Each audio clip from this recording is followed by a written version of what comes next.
Pilot until they come out. Someone not the pilot. Go to hell, tell Elisa we know before. Hello, Biafrans.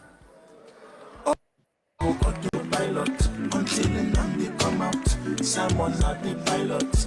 Go to hell, tell Elisa we know before. Hello, go to pilot until they come out. Someone not the pilot. Go to hell, tell Elisa we know before. Hello, Biafrans.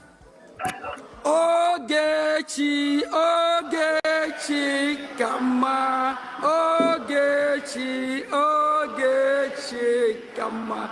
Ogechi, Ogechi, Kama. Ogechi, Ogechi, Kama. Thank you, thank you. On behalf of my boss, my Prime Minister, I'm here again on the day 2 of our journey. And we have been going to Washington, D.C. lately, meeting with Congress, and we are opportune to meet with the Speaker of the House, Mike Johnson. And if you all don't know, Mike Johnson is the #3 ranking most powerful person on earth. After the president, you have the vice president, then the Speaker of the House. And we have met with a lot of Congress men and women, and we have somebody who made that happen. That is the Jim Mora firm. We have our lobbyist here with us, Elias. I call him my friend, and I call him my brother. So we have been in this journey together. Please welcome Elias. Elias will be doing a really great job. Thank you. Take the stage.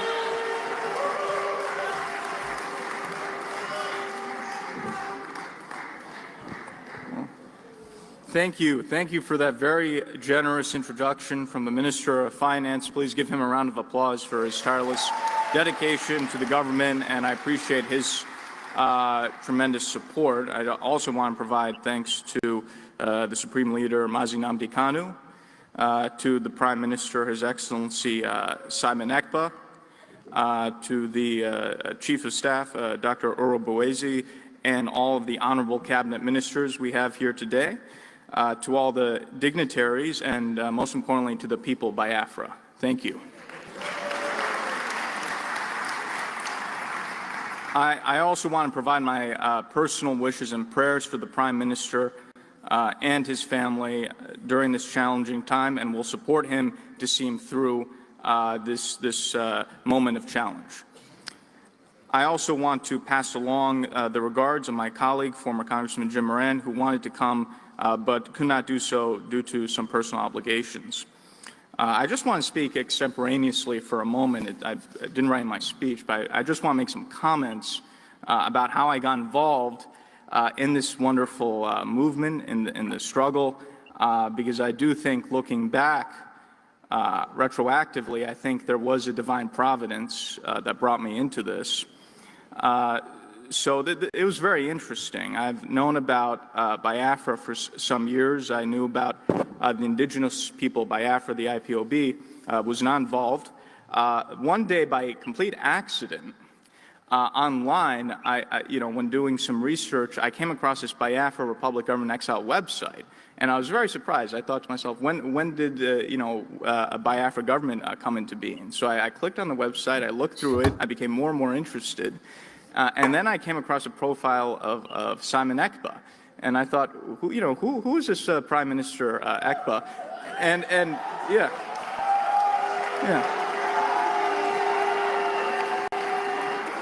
So I became more and more intrigued. I went to his Wikipedia, I read it, talking about all the work he's doing, how he's based in Finland, and I became more and more intrigued. I was like, this is such an interesting person. I have to find out what's going on here. So I sent an email to the general email of the Biafra Republic Government in Exile website, just saying that I was interested in learning more about the organization because I was genuinely curious. This seemed very fascinating to me. And I received back an email personally from the Prime Minister saying he wanted to speak with me. So we spoke for the first time, and I was immediately impressed. I saw how brilliant he was. I saw that he was a visionary leader. I saw that he knew he was doing, how tactical he was. But most important, I saw that he had the special, intangible qualities of a leader and a historic leader. And I immediately knew there's something very special here. And this is something I've experienced with. I've dealt with leaders, presidents, prime ministers all over the world of different countries.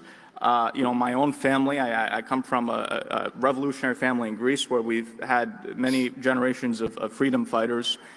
So I have a good instinct when it comes to who has leadership qualities. And I could tell, okay, this person has something very special. And if I work with him, I think we could actually achieve what he wants to achieve. Yeah.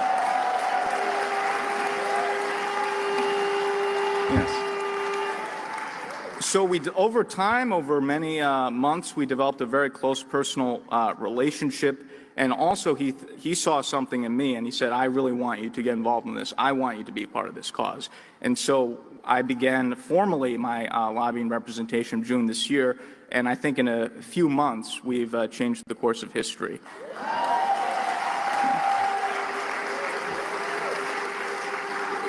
So I think there are larger forces at play, and I'm very glad that divine providence has brought me into this and will see us through this and to the goal that we want to achieve. And when I first started this journey, when I first was presented by the Prime Minister to the Biafran people, I said that I'll not only be a lobbyist, but a fellow freedom fighter for the independence of Biafra.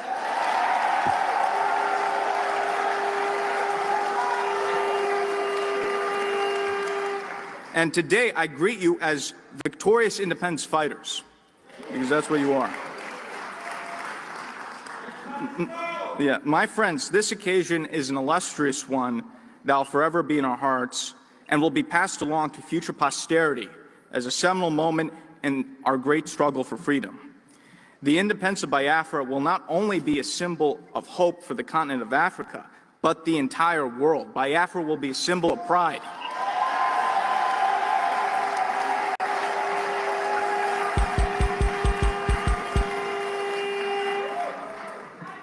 In the 1960s, President John F. Kennedy and the United States government played an important role in supporting the decolonization of Africa and supporting various African independence leaders and African nationalist movements. President Kennedy understood that supporting the African people rather than the European colonists was not only the right thing to do and the moral thing to do, but in the interests of the United States, which at the time had been competing with the Soviet Union for influence in Africa and throughout the world. Similarly, in this new age of great power competition, the United States has an obligation to support the new African independence movements of the 21st century and put an end to the legacy of neocolonialism in Africa.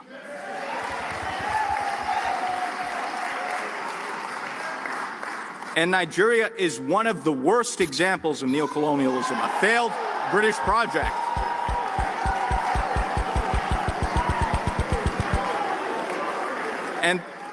And the rise of Biafra will put an end to this nonsense in Africa.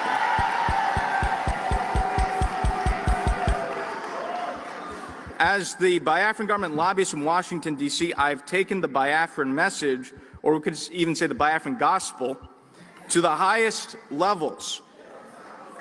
We have spoken to the Congress. We have spoken to the White House. We have spoken to the think tanks and the decision makers in Washington.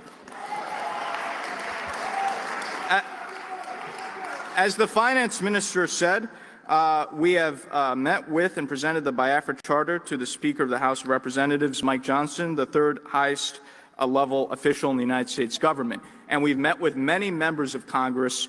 The results have been overwhelmingly positive.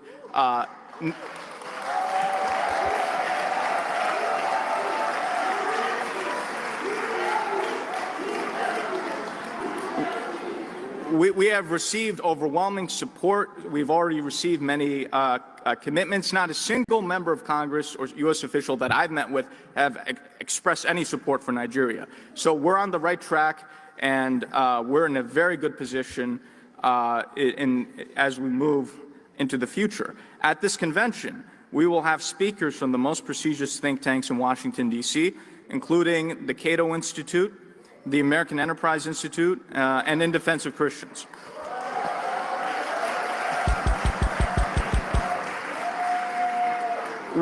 We have seen the fruits of this engagement with powerful longtime U.S. diplomats such as Ambassador Tibor Nagy and the American Enterprise Institute, Dr. Michael Rubin, who will be speaking at this convention.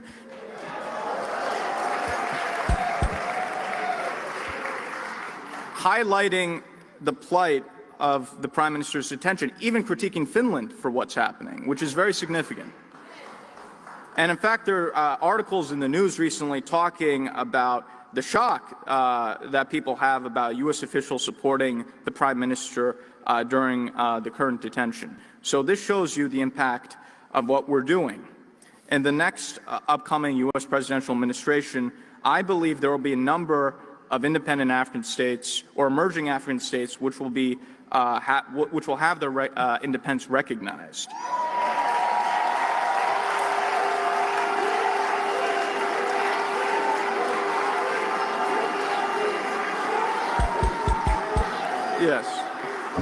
Yes. There are already many discussions. There's already talk about, for example, recognizing Somaliland as independent from Somalia in the coming Trump administration. With our work in Washington, D.C., we will guarantee Biafra is on that list of countries to be recognized.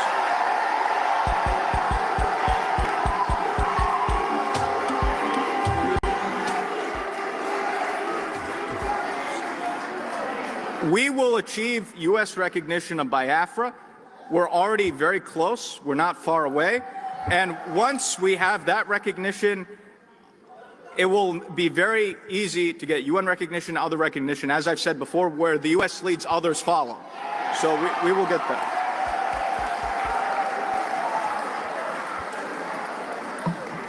I have also, through my international contacts, interacting with world leaders, have put out feelers about Biafra to other independent states, including in Africa. As you heard, my good friend and my other client, the president of the Eritrean government in exile, recognizes and will be the first country to recognize the United States of Biafra.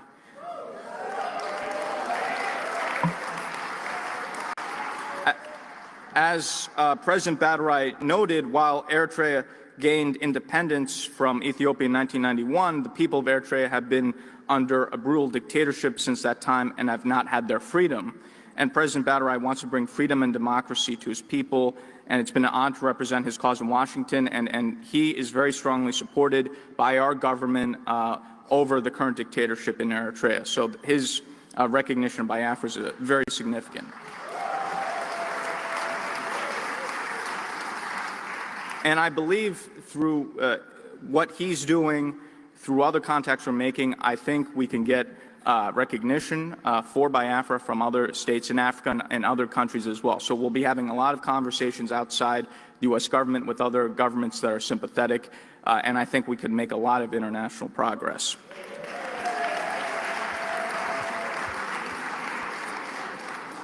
Biafra's struggle for independence is a sublime one, in which the lands of its indigenous people can finally take control of their own destiny.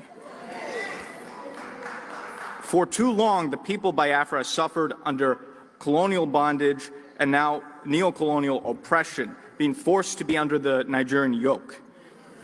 With the declaration of the restoration of the independent state of Biafra, that is all finished with.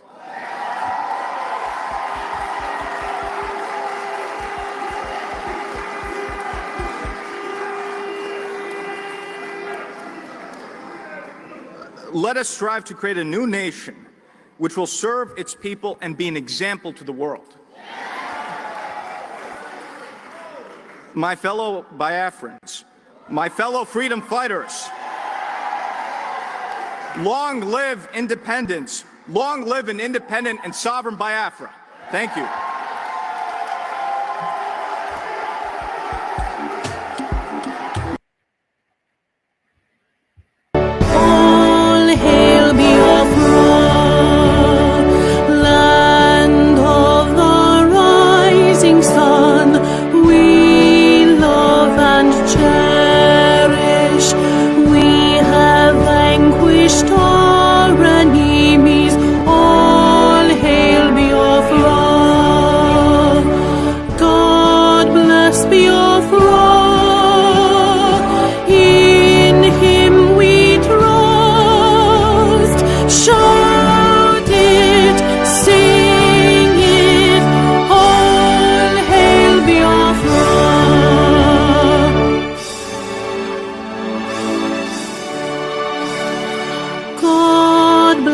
Biafra,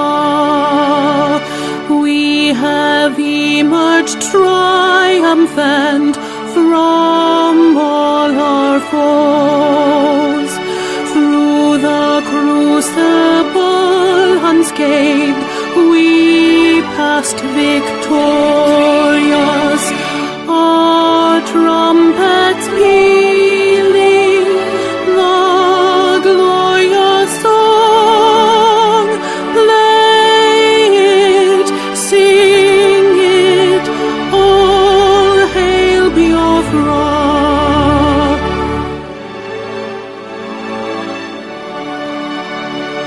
Oh, hail Biafra, we shall always remember all that perished in the struggle for our freedom. All hail our heroes, our prayer shall be known both day and night. Say them always, all hail Biafra.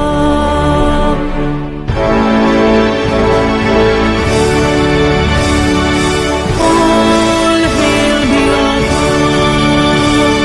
Now our star shines everywhere. We crave humility. God guide and protect us all. All hail your wisdom, shielding us from fury, unleashed by our enlightenment.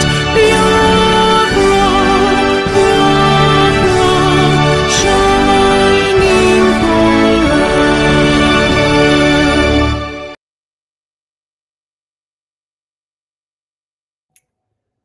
Super greetings to Biafran people. We are here again. And today, we have traveled all the way to Washington, D.C. to bring the iconic engine, the political and the diplomatic engine of Biafra, alongside with our APM. We know they play, we know the joke. Today, when I go hear the gist, you go watara. So, the day for backstage, make una know the Shiva, make una cool down. We they carry them come. We just want to show una our faces first. Make una know say now we go bring them come. They are behind the scene. We are going to bring them. So before we usher them in, let us just introduce ourselves so that you know the men and women that have been making some things happen, and all of you that are there in the space, Facebook, YouTube, and everywhere. I salute all of you. My Minister Ajare, please say hi to Biafrans in a minute so that we can hit on to the main issue of the day. Thank you, my able Minister of Information.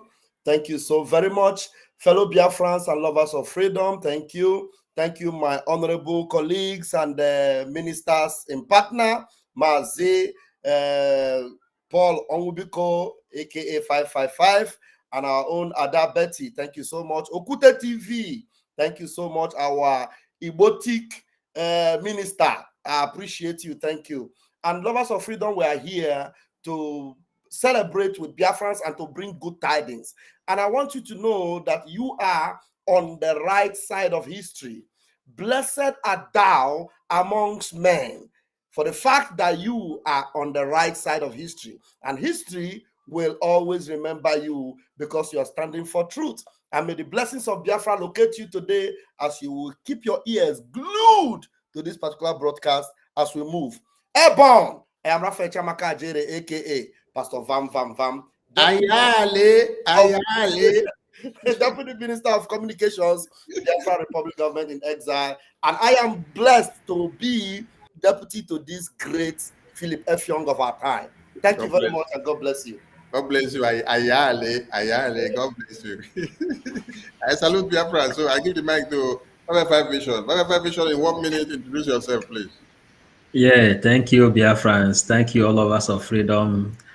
We're sending our greetings to everyone, our acting prime minister, and let us hear from our angel. God sent him to come and search for us, and he found us. He said he will deliver Biafra because he know the people. We are right there in the gate, knowing the truth, following the truth, and receiving a good result. Thank you, lovers of freedom. Thank you, my able Minister of Information, Van Adabeti, Okute TV1. We hear you. Thank you. Thank you, Minister Paul. Minister Deputy, over to you. 1 minute, introduce yourself to Biafra. Thank you, my minister. Wonderful Biafrans, lovers of freedom. We're together in this. I love you all from the bottom of my heart. And our greetings and the most regard always goes to our supreme leader, Mazi Nnamdi Kanu, and our indomitable Prime Minister. We welcome you. Thank you, my minister. Thank you, Minister Betty and Okute Biafra TV. Say hi to Biafrans in your own way.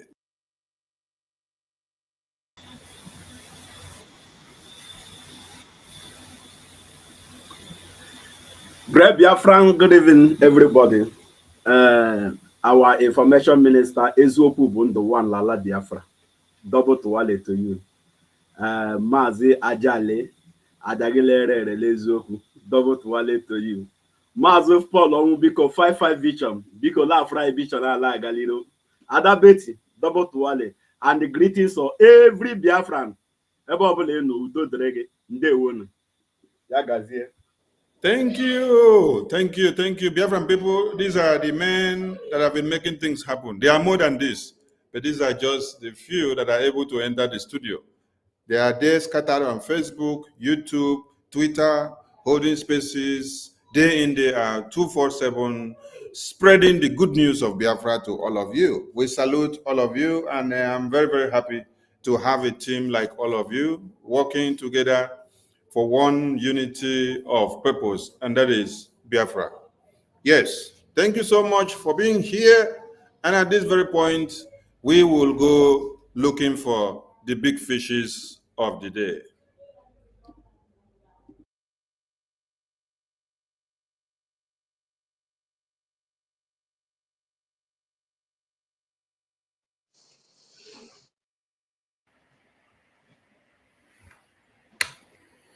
Oh, wow. Hey.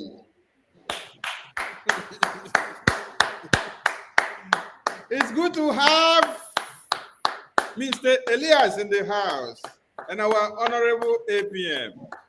I guess this is the first official interview that the Biafran people are going to be talking to Minister that we have termed him and Mazi and Obong and Didem Elias since after the convention.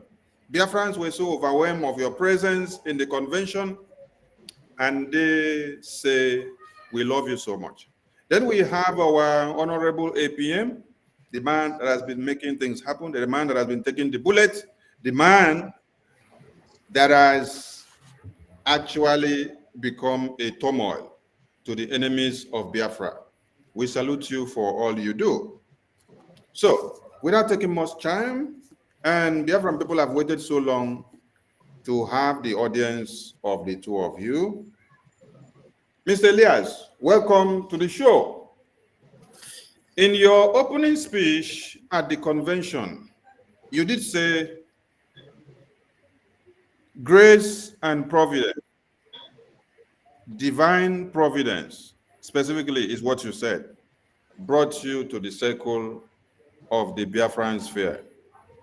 How do you introduce yourself to Biafran people before we go on? Well, I just want to say, Mr. Minister, it's an honor to be here with you and our wonderful dear friend, the Brgie acting Prime Minister, Ogochukwu Nikere, who's a very dear friend. And he also always addresses me as a friend as well. So it's good to be amongst friends and to address the people of Biafra. Part of the reason of coming on is to provide an update on developments, on our activities. Another part, personal motivation as well, is I've been off social media a little bit because there was unfortunately an attempted hacking of my Twitter account. I'm not sure if it was from Nigerian agents or Cameroonian agents or Eritrean agents.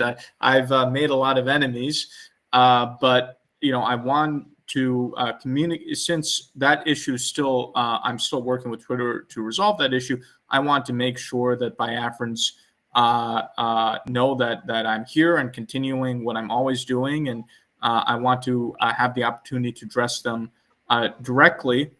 I think since the convention, what has happened since then, and me working with the acting Prime Minister to put the Biafra government back on a solid footing has, I think, even further verified my belief that there is a greater purpose or providential purpose for my being involved in the Biafra government and the Biafra movement. So it's just a tremendous honor to be here, and I look forward to our discussion to further elaborate upon our developments and activities. Thank you. Thank you, Honorable Minister and Obong and Mazi and Mr. Elias, Edidem Elias. All these titles are what the Biafran people have attributed to you. And we long to see you in the land of Biafra someday. Thank you so much for that introductory part of you. Yes, we go to our Honorable APM, the man with swag, the Ejima Minister with swag, through the democratic process of the Biafran people, who has now taken upon himself the heavy responsibility of acting instead of the Prime Minister. Acting Prime Minister Okechukwu Nkere, welcome to the show. Are you winning the war of the terrorist Islamic jihadists in Biafra land against the massacre of the Biafran people?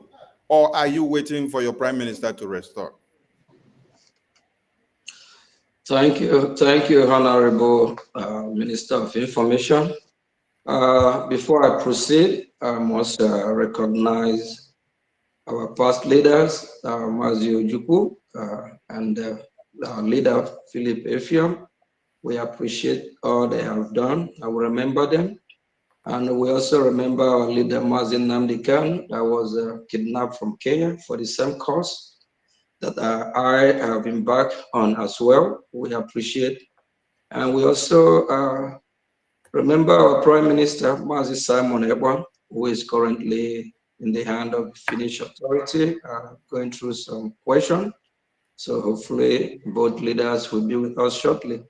And greetings to fellow Brgie, Biafra Republic Government in Exile cabinet members, admins rep, and greetings to all fellow Biafrans, both the genuine ones and the ones that will still turn around and embrace our cause. And back to the question. The question is that the answer is that this journey that we have embarked on, there is no going back.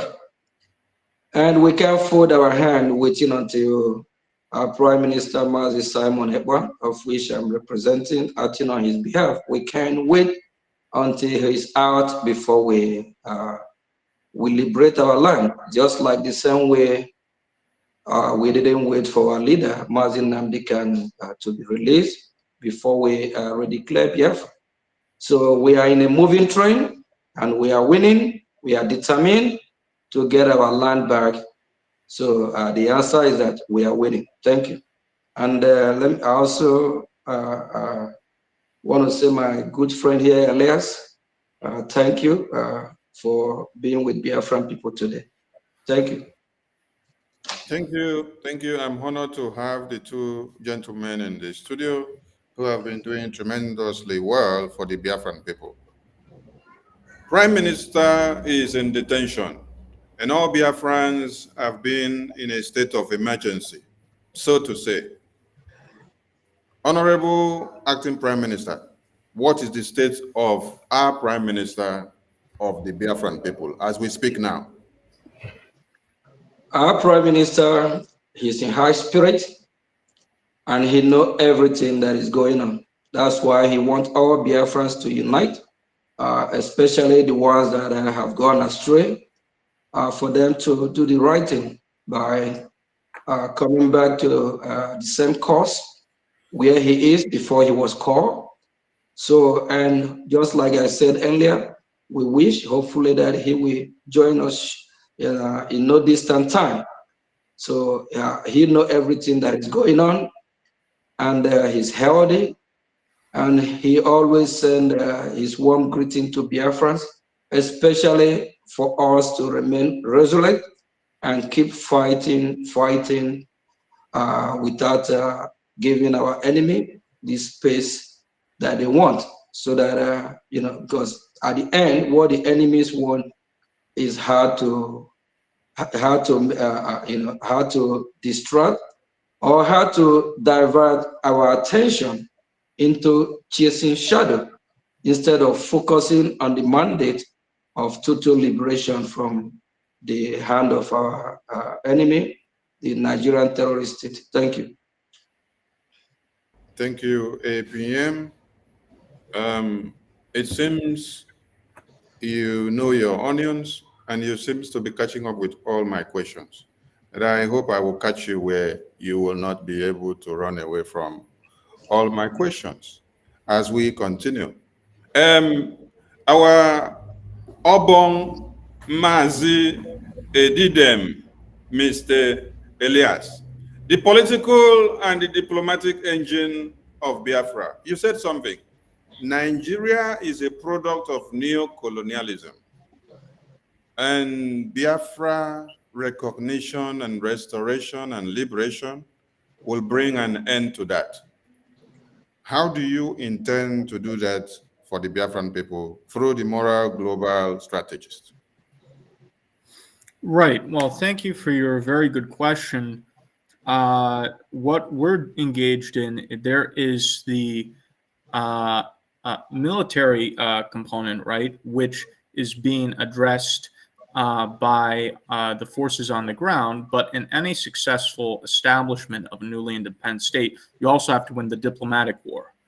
And that's what we're engaged in here in Washington, D.C., educating U.S. policymakers about Biafra, about what's happening, and why the U.S. government should support our cause.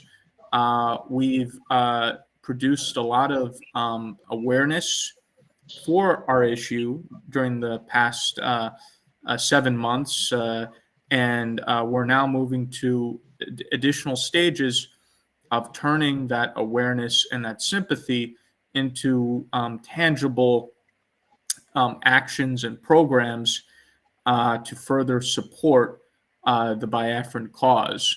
I think with the diplomatic support, coupled with success in the homeland, that will be the key recipe for achieving our newly independent, or rather establishing our newly independent Biafran state. So we've had the referendum, we've had the declaration, and the immensely successful convention in Finland. Now is the next step to go from a declaration to recognition. And that's going to take a lot of work. We've done a lot of work, but there's a lot more work to do. And you see already the echoes of support from officials in DC, but there's a lot more to be done. We have a new Congress, a new administration. We want to build upon the foundation that we've created politically during the past 7 months, and now really further that with the new administration. And we have an enormous opportunity. So I think we will continue to make significant progress. And I'm very excited about what we can achieve. So we are waging the diplomatic war, and the opportunity is just perfect now with the new Congress, the new administration, shifts in geopolitical events. You see the distancing between the U.S. and Europe.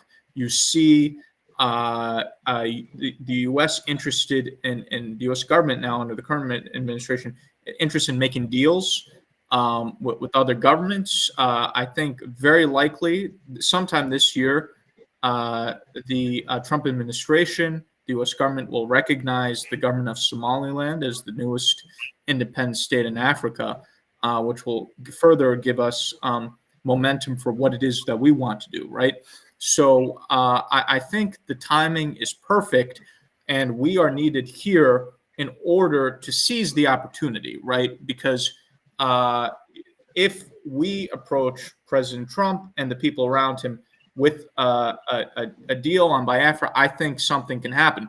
But what Biafrans have to understand is that it's not going to be the U.S. government, or it's not going to be President Trump that goes out of his way. And the President of the United States is not waking up in the morning thinking about Biafra as the first thing.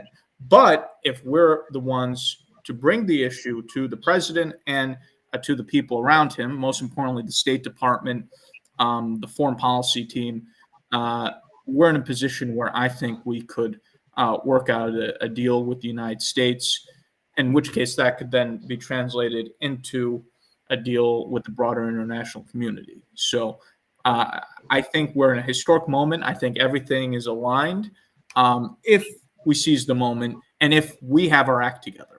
So that is my answer to your question. Thank you, Honorable Elias.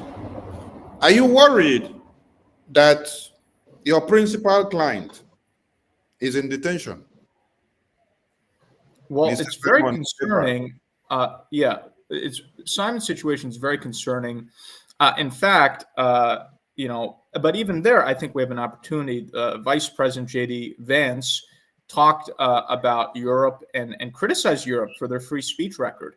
And I think what we've seen in Finland with Simon, in Norway with Dr. Choyaba of the Amazonian leader, who I also represent, it shows that a lot of these European countries, unfortunately, have very poor record when it comes to free speech, human rights. They're willing to bend principles for rather odious foreign governments. Simon's situation is very concerning, not just from a professional point of view, but also on a personal point of view, because Simon and I became very good friends. So it's a concerning situation. We are addressing that situation. I think with our political influence, we can help Simon, but I can't really go into the specifics of what it is we're doing or planning to do on that front. Just Biafran should know that I am using my influence, and I do have plans to use our political influence here in Washington to help Simon, but I'm not going to broadcast in what way I plan to do that, especially I know the Nigerians and their agents and saboteurs and whomever, you know, they monitor everything I do and say. So I'm not going to broadcast my game plan to the enemy. But Biafran should know that I'm involved in Simon's, in helping Simon, and I will, I think, you know, because ultimately what Finland's doing is highly political. I think everyone can see that, you know, with the president of Nigeria, and, you know, Tinubu and his, you know, contacts with Finnish representatives. And, you know, it's clear what's happening. So I think with political pressure, we can help Simon get out of the predicament he's in. And I will work towards that end in whatever, in the ways that we have decided, which I will not broadcast publicly.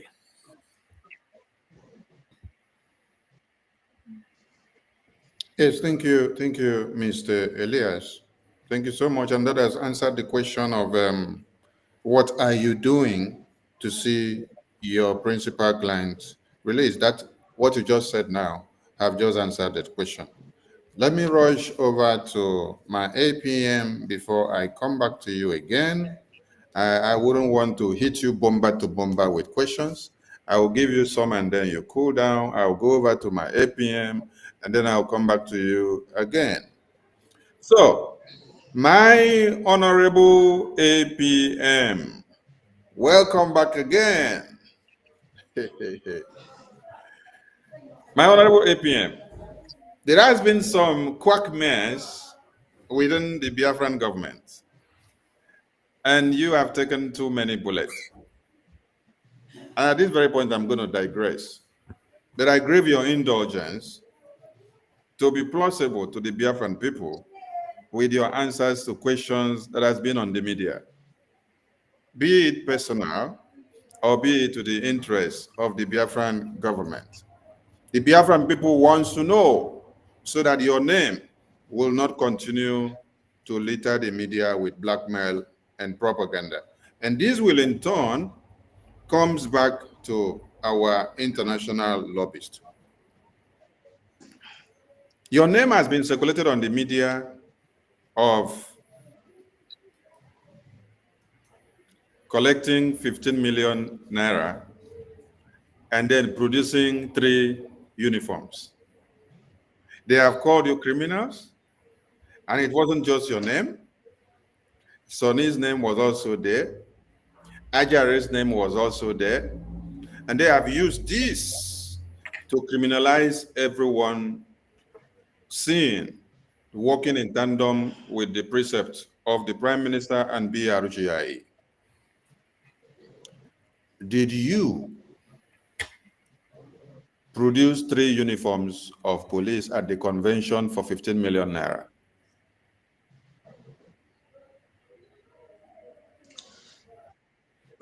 Thank you, Honorable, for information again. When you talk about blackmail and propaganda, so we all know what the enemy wants. So they're doing whatever they can to make sure that Biafra is not actualized. So if you think that will stop, that will not stop. Even our leader, Mazi Nnamdi Kanu, if you recall, there's a time he said Nigeria have over 20 billion that they want to spend to stop our freedom. So they are always going to sponsor their puppet to make sure that our freedom is stopped. So propaganda, blackmail is normal. That is their tools. That always going to happen. It happened in the time when our leader Mazi Nnamdi Kanu was here out with us. They call him names. They lie about him. The same people that are shouting our leader Mazi Nnamdi Kanu, that they love him, the same people that are shouting are the same people that are blackmailing him when he's with us, are the same people that work with the Nigerian terrorist state. So when you talk about propaganda, the same way applies to that. So they are always going to be blackmailing and propaganda. So when you come and talk about the 50 million for the uniform, I did not even know how the uniform that was used at our redeclaration in Finland, in Lahti, I don't know anything about that. I'm not part of that committee. I don't even know how the uniform get here. So I don't know how, whoever that is linking me to that is working with the zoo government, because all they want is how to bring me down, how to stop what we are doing, and how to stop our freedom. Thank you.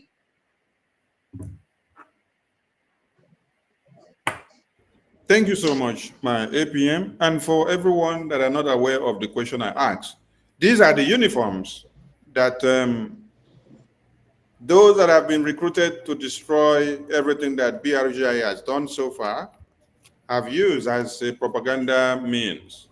And you can see what they are writing there. And this is from, if you check the handler of this account, if you check the handler of this account, this is from Ogo247. And they have been circulating all this nonsense in the media. And those that do not know what the truth is have believed this propaganda. And today, the APM has clarified this. Okay, let's go to the next question. APM, as the Minister of Finance of the BRGI, how many officials of Biafran government in exile are on salary payroll?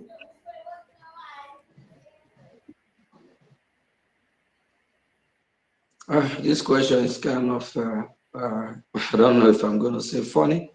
We all know that we are fighting for freedom. As a freedom fighter, you don't supposed to be paid. So it's all voluntary. So everyone in the brigade, both rep admin, are all volunteers. Both those that are serving in the de facto in homeland, they are all volunteers. So no one is paid. We don't have anyone on payroll or whether payroll basic or bi-weekly or salary. So we are all volunteers. So no one is being paid.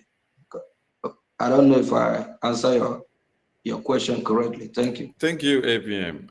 I said my question could sound upside down, but it is to the interest of the Biafran people that you clarify them the way they come. Because these are some of the propagandas and blackmails and slanders that have been sent out there against BRGIE. And today the APM has just made everyone to know that no official of the BRGIE as a freedom fighter is on payroll. No one receives salary. No one receives compensation for anything. But the agent provocateurs that found themselves in BRGIE made themselves a vessel of destruction to be able to work against the Biafran people. Honorable APM, how are you coping with the cumbersome responsibilities that has come to your shoulder since the detention of the Prime Minister?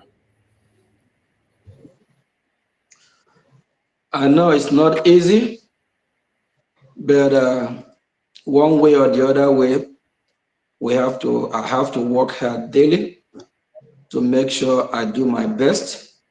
And this torch will not quench at my wash. This torch will not quench at my wash. And having the backing of the brigade government, which everyone, they are working tirelessly day and night, trying to make sure that everything go as smooth. And we also try to do the best we can to bring the Biafran people that have been misled by some group or by some parallel government that was break away from the brigade.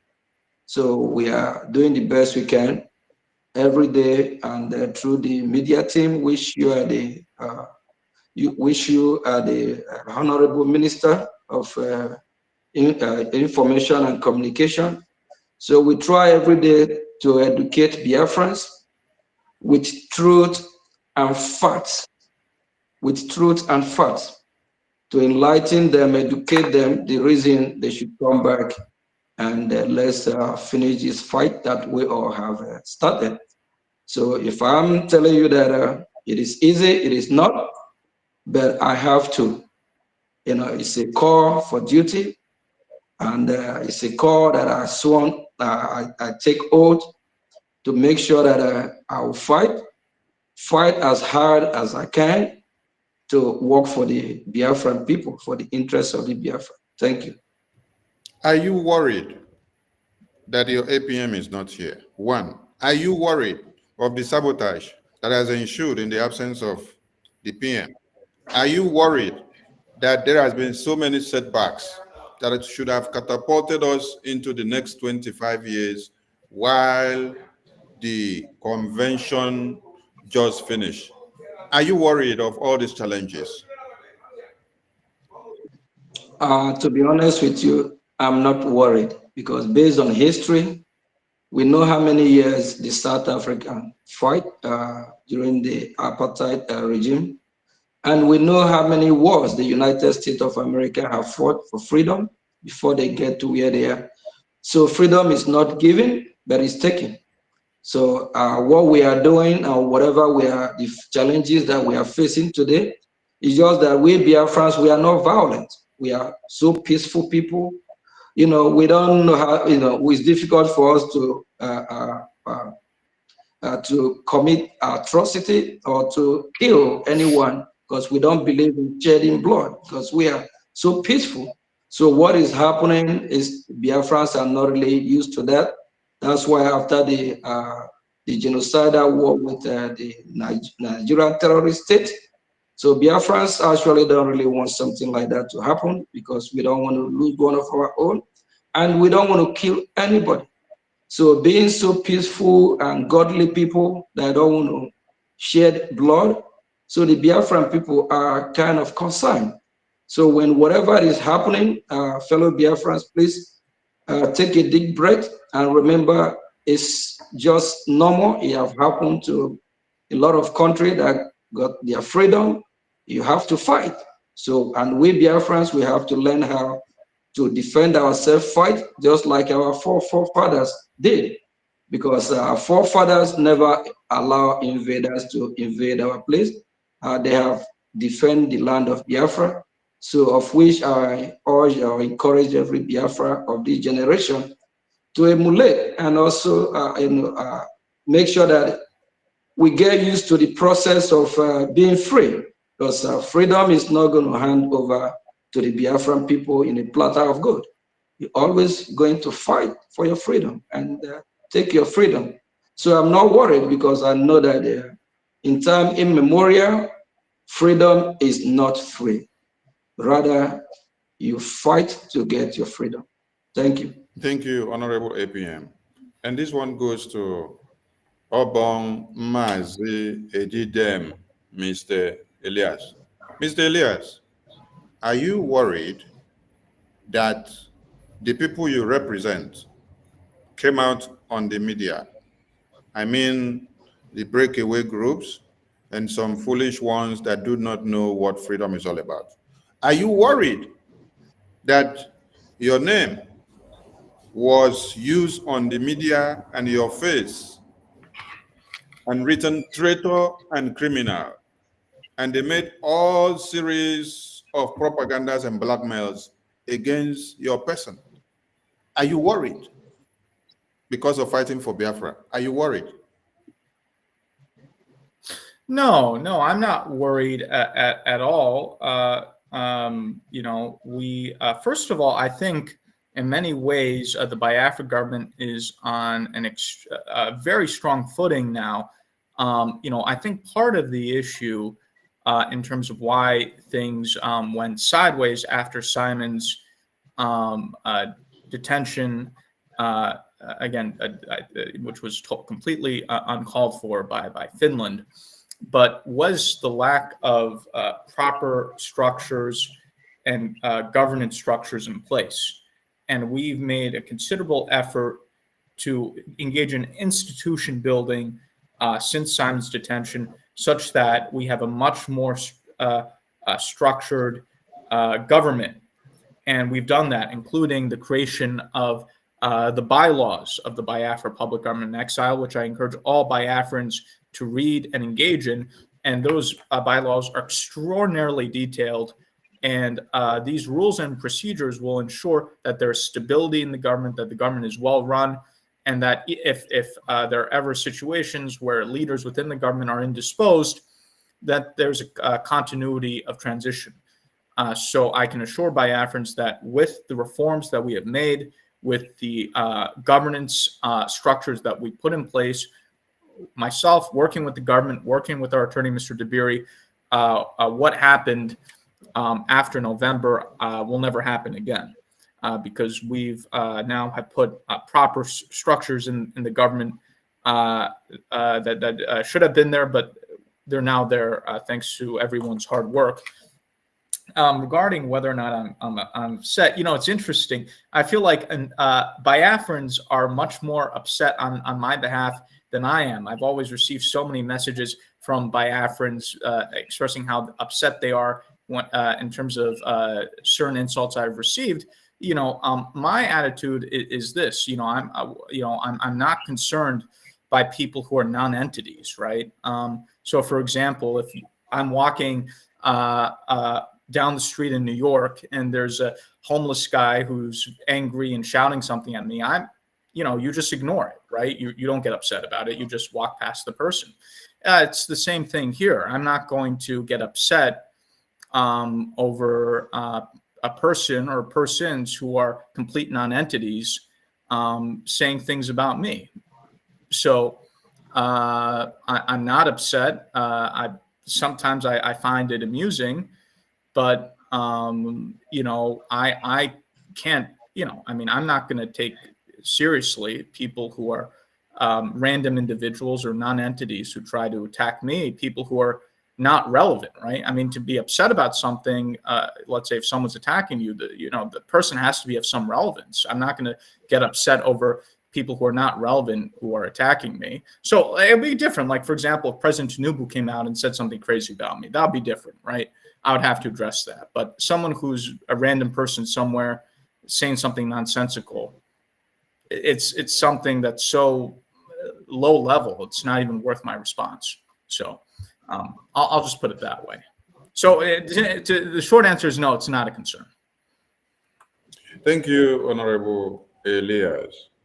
So, to those miscreants that will be in the comment section writing all manner of trash, you just heard our Honorable Mr. Elias that he's not worried.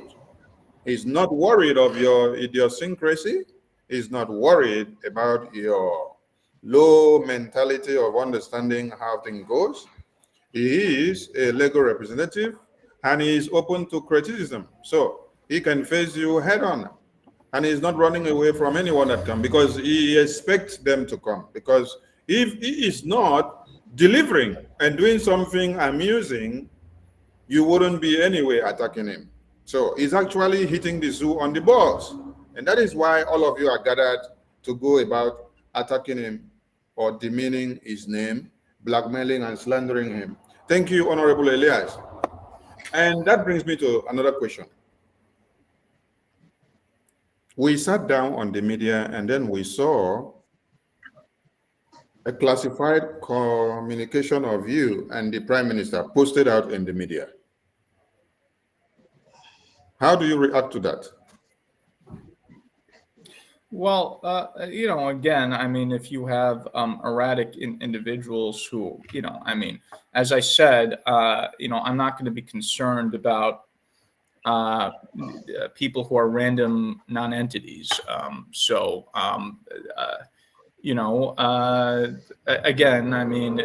that was amusing. And from what I understand, that individual has been banned from Twitter for violating the rules of Twitter and trying to dox individuals, leak private information, blackmail people, and all sorts of inappropriate conduct. So that random individual is now banned from Twitter. So that's already been taken care of. And again, I mean, I will be concerned about people who are serious and people who are of a certain level, and then I'll address those people. So, for example, if the Nigerian government, right, let's say, sent Bianca Ojukwu to Washington to compete against me in terms of lobbying for congressmen and senators, I'll take that seriously, and I'll address her if necessary. Or if Tinubu himself comes to Washington to compete against me and the Biafran acting prime minister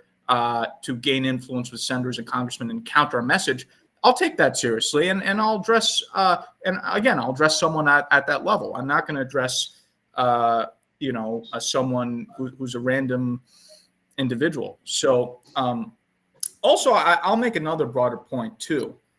I'm not upset. Yes, look, I think some of the people who are attacking me are Nigerian agents and paid people and operatives and so forth, and they'll always be targeting me. There are Biafrans who have unfortunately attacked me and other people like yourself. I don't necessarily think they're bad people. I think, unfortunately, and this is a much longer discussion, Biafrans on one hand are enormously talented, but on the other hand, sometimes can have very self-destructive tendencies, which include trying to attack the very people who are trying to help them. And I don't think it's coming out of malice. I just think there are people who have these very, unfortunately, I think some Biafrans just have very self-destructive tendencies. And so I empathize with that. I'm not angry with those individuals. It's very unfortunate, but I'm not upset with them. That being said, I'm not going to sit around and let myself be backstabbed by any particular individual. So, Biafran should know that, I will always be with them. I'll always look out for their interests. I will never betray them. Some of them might try to betray me, but again, I'll always do what's necessary to protect myself. So, providing some of that context as well.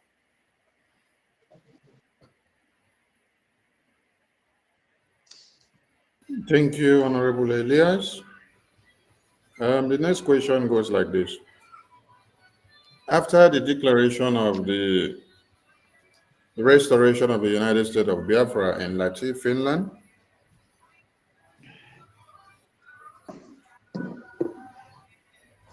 what are the next on the table that you have for the Biafran people? Is that addressed to the acting prime minister or myself, or we could both answer that question? Yeah, we can both answer, but it goes to you first. What do Biafra people expect from your global strategies agency? Yeah, so what we're doing is we're hitting the ground running with the new Congress. We've met with many members of the House of Representatives, of the U.S. Senate. We met with, and you've seen some of the posts. We've met with people like Senator Brian Schatz on the Foreign Relations Committee, people like Senator Haggerty, the new senator from Ohio, Bernie Moreno. Recently, we met with Congressman Greg Meeks of New York, who's the former chairman of the House Foreign Affairs Committee, currently the ranking member, and someone who is deeply knowledgeable about and passionate about Africa. So we're continuing to spread awareness, meet with the top people, but also we're asking for specific requests of things to be done, which again, I can't advertise too much. It's interesting. Sonny, even the U.S. officials know that Nigeria is dangerous, and they have agents and they try to sabotage. U.S. officials have told me, on different things that we've discussed doing, hey, don't advertise this until it's done. Otherwise, you know, Nigeria will try to sabotage or do something. So, so again, we have to be very careful about the specific activities that we're doing, because we don't want Nigeria to sabotage what it is we're doing. But we are meeting with the top people in the House and the Senate on the relevant committees like Foreign Affairs, Foreign Relations, and there are certain specific items that we would like to pursue that we are undergoing. Moreover, we will also start to establish a relationship with the current administration, in particular the State Department, the National Security Council. I know some of the people in the new administration, very good relations with them. And again, with the current administration, there's a huge amount of turnover. There have been a lot of vacancies now in the State Department. A lot of positions have not yet been filled. For example, there isn't yet the new Assistant Secretary for African Affairs. So we need to give it a little bit of time for the new people to come in, but we are already working to establish links and contacts with the administration, with the new State Department, the new team, foreign policy team in the White House. And we will also build a momentum there. So that's also another part of expanding the step. And, you know, we've already have cultivated great support in the think tank community. We've had Michael Rubin, who the American Enterprise Institute, very well respected, who's been amazingly supportive. Doug Bandow of the Cato Institute. And so, we're in a very good position. Something I do want to say, when I've introduced U.S. officials to the Biafran community, or people in the Biafran community, or let's say brought them to the convention in Finland or what have you, I get responses, and positive responses, and U.S. officials have told me, I've never met such an enthusiastic group of people. I've never, met such an exciting group of people, and it makes an impression. People have commented to me saying, "Wow, these Biafrans are boosting me on Twitter," or they're just so enthusiastic when I talk with them, and that makes them more inclined to be supportive, to be engaged. So I think, as people in Washington also get to know Biafrans on a person-to-person level, that will also be helpful to our cause as well. So we're moving into next stages, and there's a lot of work to be done. So it's going to be incremental in terms of additional steps we'll take in Congress. The eventual goal being major legislation or action from the White House. So I'm very excited about what's coming. And the acting prime minister could also highlight this. And he could also talk about his engagements when meeting with senior U.S. officials and members of Congress. And the acting prime minister has been excellent in all of our meetings with members of Congress. So I turn it over to the acting prime minister. Yes, acting prime minister, the ball is in your court now. All right, thank you, Elias. What we are doing, I just want Biafrans to know that it's a process, and we all need to get used to the process. You cannot jump from point A to point Z. So from A to B, from B to C. And at the same time, while we are doing that, we Biafrans as well need to help ourselves. The land of Biafra is our land, it's our territory, it's our God-given land. So we'll make sure, do whatever we can to chase the enemy out of our territory completely.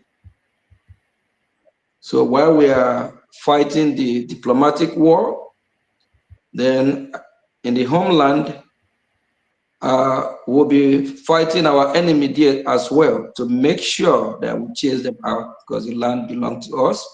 And Biafra is already declared. So what is expected, especially I know that international community, they have key interest in what's happening in Biafra land to see how the Biafran people are taking their land back. Please, fellow Biafrans, while we are waiting for more results from the White House, from our current President Trump administration, we also need to do our homework from the homeland by taking our land, because it's our land. So we need to intensify our effort. But the good news is that every member of Congress that we have meeting with, whether senator or Congress of the House, they are so supportive. And when you talk about Biafra and what is going on, they open their ear wide open. They want to hear more. They want to learn more. Just recently, less than about a week ago, during one of our meetings, I highlight and I let one of the congressmen know, even as I'm speaking, we are still, sitting at home to make sure that send a strict message of our total freedom from the terrorist state of Nigeria, to send a message that the Biafra Republic government in the homeland, that is the de facto government, control the land, that we own our land. So what the congressman, he kind of shocked, say, wow, that is great. So they are following, and we have more meetings. So I believe we're not going to say everything on air here, but every meeting that we have had is positive. And we are blessed to have modern global strategists to represent us as our lobby. They know what they are doing. They are God sent, and they are well connected. So people like that, we respect their firm. We appreciate them coming at this time that we need such people. So thanks, Mr. Elias, for all you're doing on behalf of Biafran people. And we're still going to keep fighting the diplomatic war in Washington, but we'll be having positive response. So thank you.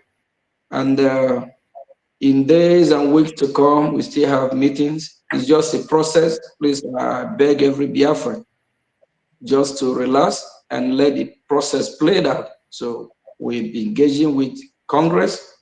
And so I'm not going to come here and lay out all the process of what we're going to do the next step, but I'll just assure you that everything is going perfectly the way it should. So thank you. Thank you, APM. APM, how is the Biafra liberation in the homeland faring under your watch? Nothing have changed. They are doing what they're supposed to do and what they have been doing. And they have their general commander now, defense minister,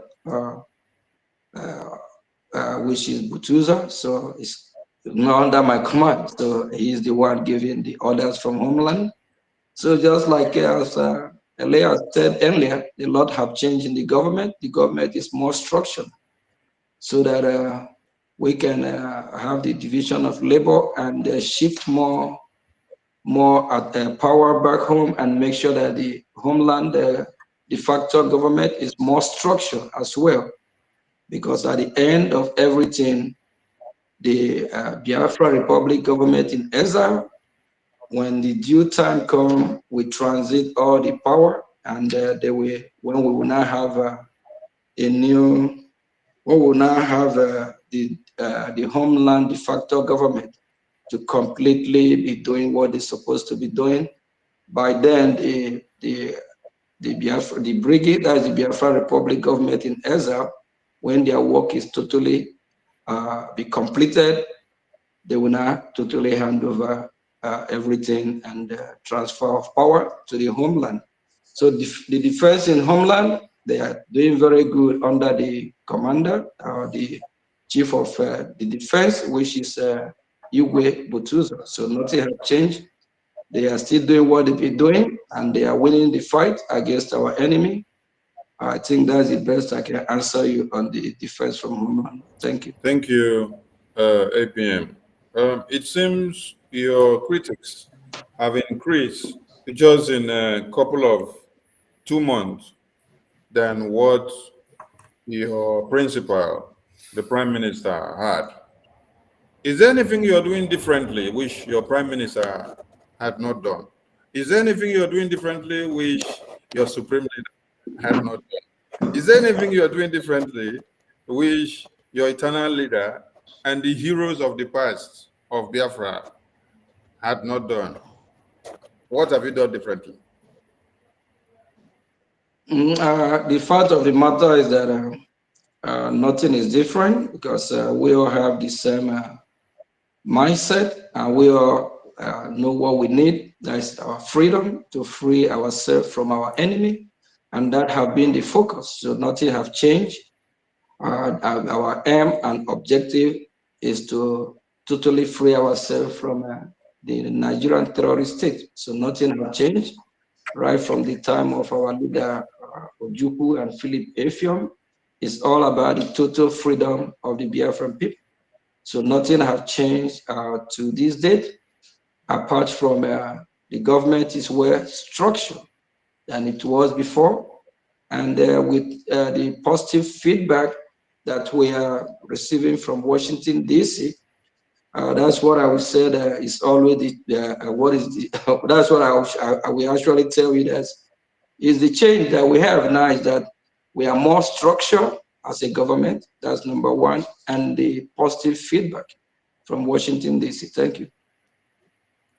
Thank you, APM. This question will come to you, and then you can also push it to Mr. Elias, the lobbyist, representative of the Biafran government.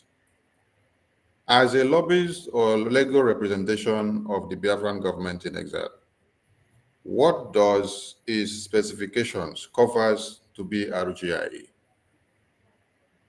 The Biafran people Sorry, want. could you clarify your question? You said, what about the Brgie?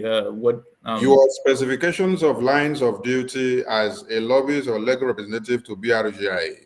What areas or what and what? Because some Biafrans only know lobbyists.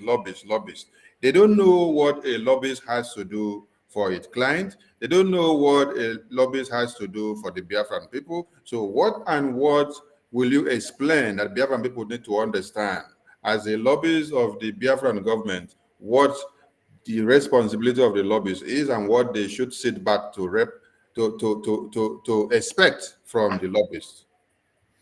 Right. Well, in terms of, so let me talk about what you could say are my traditional lobbying activities, and also what I do more broadly. So traditionally, a lobbyist, similar to how a lawyer helps a client navigate the legal process, a lobbyist helps a client navigate the political process. As a lobbyist, using personal relations that I have with officials in DC, I'm able to directly communicate the issues of Biafra, of the Biafra government, directly to those senior U.S. officials, whether they're members of Congress, members of the U.S. Senate, the State Department, other agencies within our government. And because people like myself and my colleagues that are at my firm are well-known, well-established faces, we have a certain amount of access that we can use to benefit the clients and causes we represent. So that's just a broadly, the traditional scope of a lobbyist. But I do a lot more beyond that because of my close relationship with the Biafra government, my close relationship with Prime Minister in detention Simon Ekpa, and now the acting Prime Minister Ogochukwu Nekere. I do a lot also behind the scenes in terms of advice council, bringing in other stakeholders that can help the government. For example, I had helped arrange for the Biafra government to hire one of the top international attorneys, Armand Dabiri, who's done an excellent job and has worked with us to implement many changes and reforms that have been very positive for the government. So in terms of what I do as well, I also am a behind-the-scenes advisor, counselor. I do a lot of advisory work and strategic. I give a lot of provide a lot of strategic work to the government as well. So I do traditional lobbying, but I do also a lot of other things because, again, we're not dealing with the regular situation. We're dealing with war of liberation, the establishment of a new country. It requires a lot of things beyond just simply meetings with U.S. officials. Biafra needs relationships. It needs expertise, which I'm in a position to provide. So I do traditional lobbying, but I do a lot of things beyond that as well. Thank you for that clarification. At least the Biafran people have now gotten the scope of what a lobbyist representing the Biafran government are all working and doing for them. How optimistic are you with the Biafran affair in your capacity? How optimistic am I? Look, I think we are in a very good shape. We're at a historic moment. Everything is aligned in our favor. I think with the power of our lobbying effort combined with the Biafra government, and now I think, again, a much stronger, more structured government, the efforts at home, I think we are extraordinarily prepared for success. I think achieving Biafra as an independent state is something that's very much a reality. This is not a pipe dream. This is not something that's a fairy tale. This is something very real and very achievable given the confluence of circumstances, both geopolitically in DC, or politically in DC, and then geopolitically around the world, and then our efforts. And I think we've been very effective in amplifying the voice of Biafra in DC and educating the key stakeholders, the congressmen, the senators, and others regarding Biafra. The only thing, so we will achieve Biafra. I'm confident of that if we continue on our current path. The only thing is we need to make sure that Biafrans limit this tendency towards self destruction or limit the sabotage. I mean, ever since I've become involved since June of last year, I mean, there have been multiple attempts to sabotage what I'm doing and backstab, and thankfully I've survived those attempts on me. But Biafra can be achieved. It's just the Biafrans have to make sure they don't destroy themselves. It's a very simple thing. As long as the Biafrans, are disciplined and then don't do things in the future to destroy themselves and sabotage themselves and engage in self-destructive activities and behaviors, we will achieve what we want.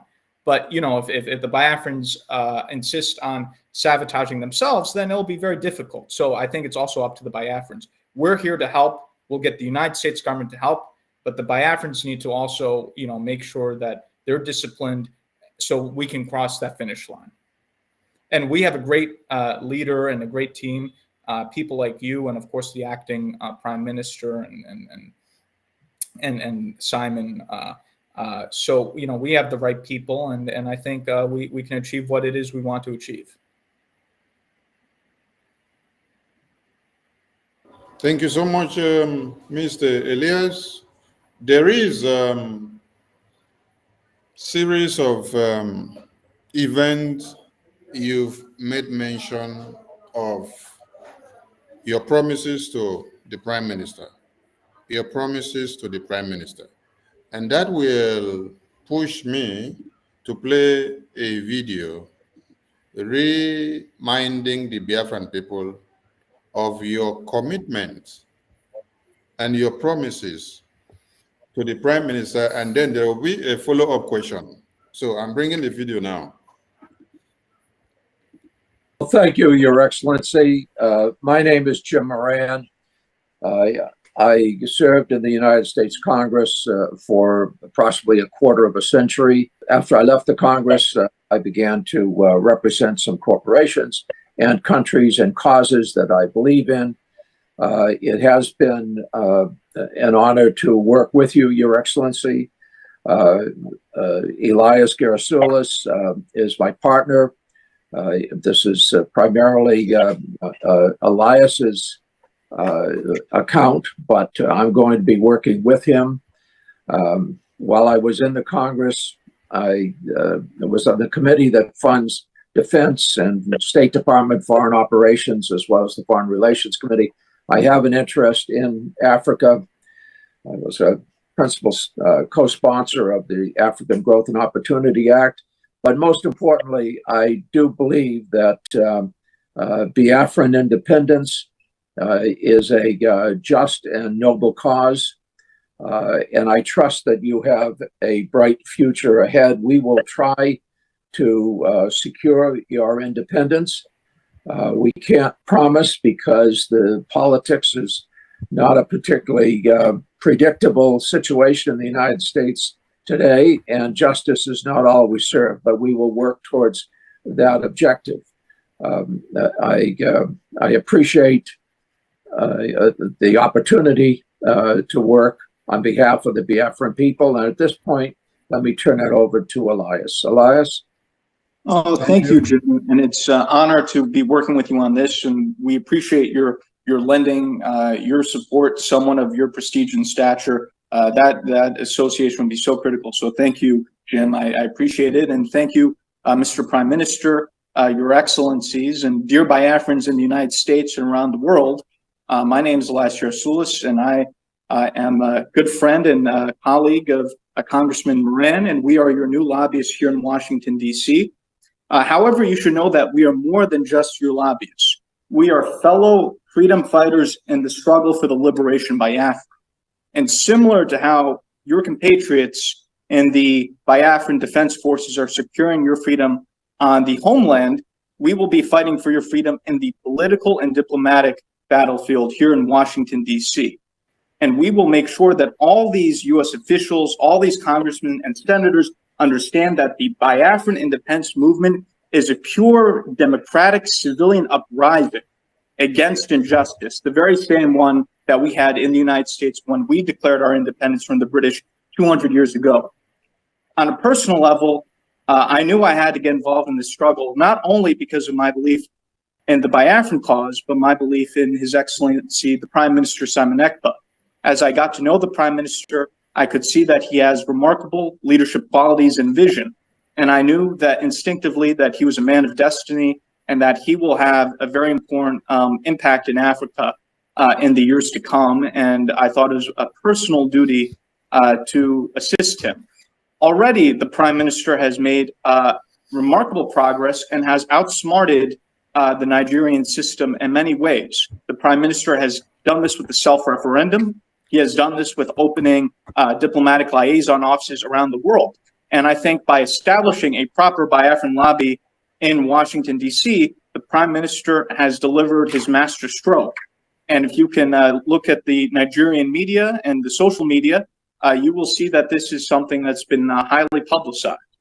And I think this is because they understand the moment that the United States starts to gain more support for the Biafran cause, it will be a game changer. Because when the United States leads, other countries follow. Congressman Moran and myself are your voice to the U.S. Congress, your voice to the White House, your voice to the State Department, your voice to the highest offices in this great land. And we will not stop until victory is achieved. Long live a free, independent, and sovereign Biafra. Thank you, Mr. Prime Minister. Thank you very much. Thank you very much for that brilliant speech there. Mr. Elias, it is not only in this official presentation of you and Jim Moran to the Biafran people by the Prime Minister But on your Twitter post, you have given promises, made commitment statements. Before we went to the convention, there was a town hall meeting of USA, which you appeared, and your words have been consistent. Still, the commitment, your promises to the Biafran people, the Prime Minister, and at the convention, the repetition of it showcased. And after the convention, you have still done same. And when the enemies of Biafra that are hidden within the cabinet of the Prime Minister's government showed their real selves with the mandate that was given to them by the zoo terrorist government of one Nigeria, you played calm. At the end of the day, you did not flaunt any of the vows that you made here. What has kept you so consistent? Because the Biafran people are worried. Is Elias, the Elias that we just know, because there is something special about Elias. Because ordinarily, many people would have run away with all the abuses and everything that they have done. But there is something peculiar about Mr. Elias. He told the Biafran people here in the presence of Prime Minister, they will be the voice to the Biafran people.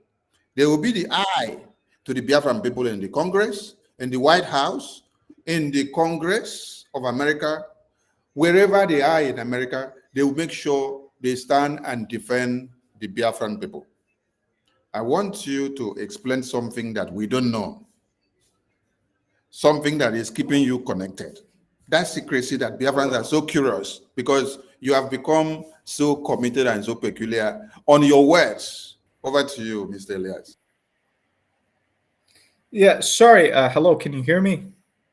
Yes, we can hear you. We can hear you. Yeah, I think I've been having a connection issue. And so, okay, yeah, previously there was I couldn't hear most of your question. There was a connection issue.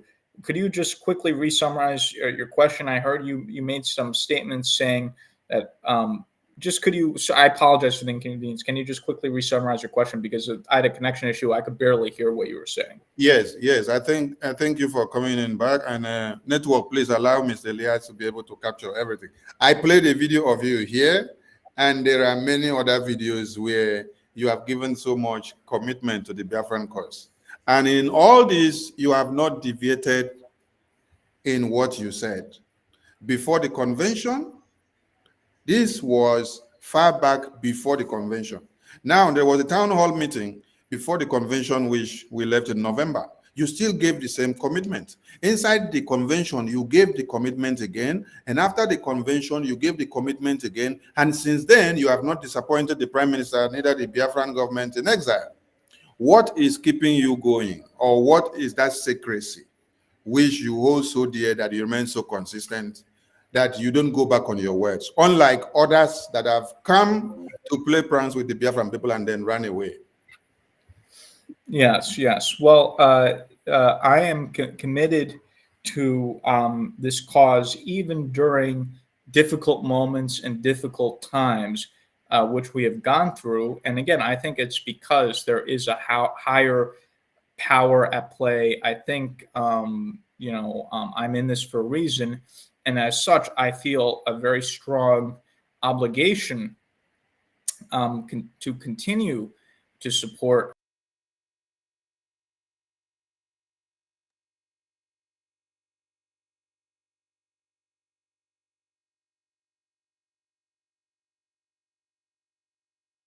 We can't hear you.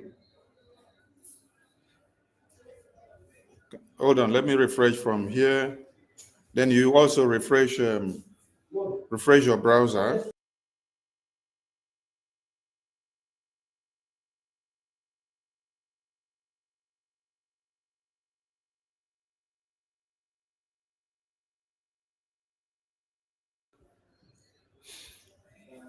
Okay, those that are not speaking at the moment that are at the backstage of the studio, please, I implore you guys to leave the backstage and then allow only us here, because the internet may be buffering because of your accumulation at the backstage. So leave the backstage now.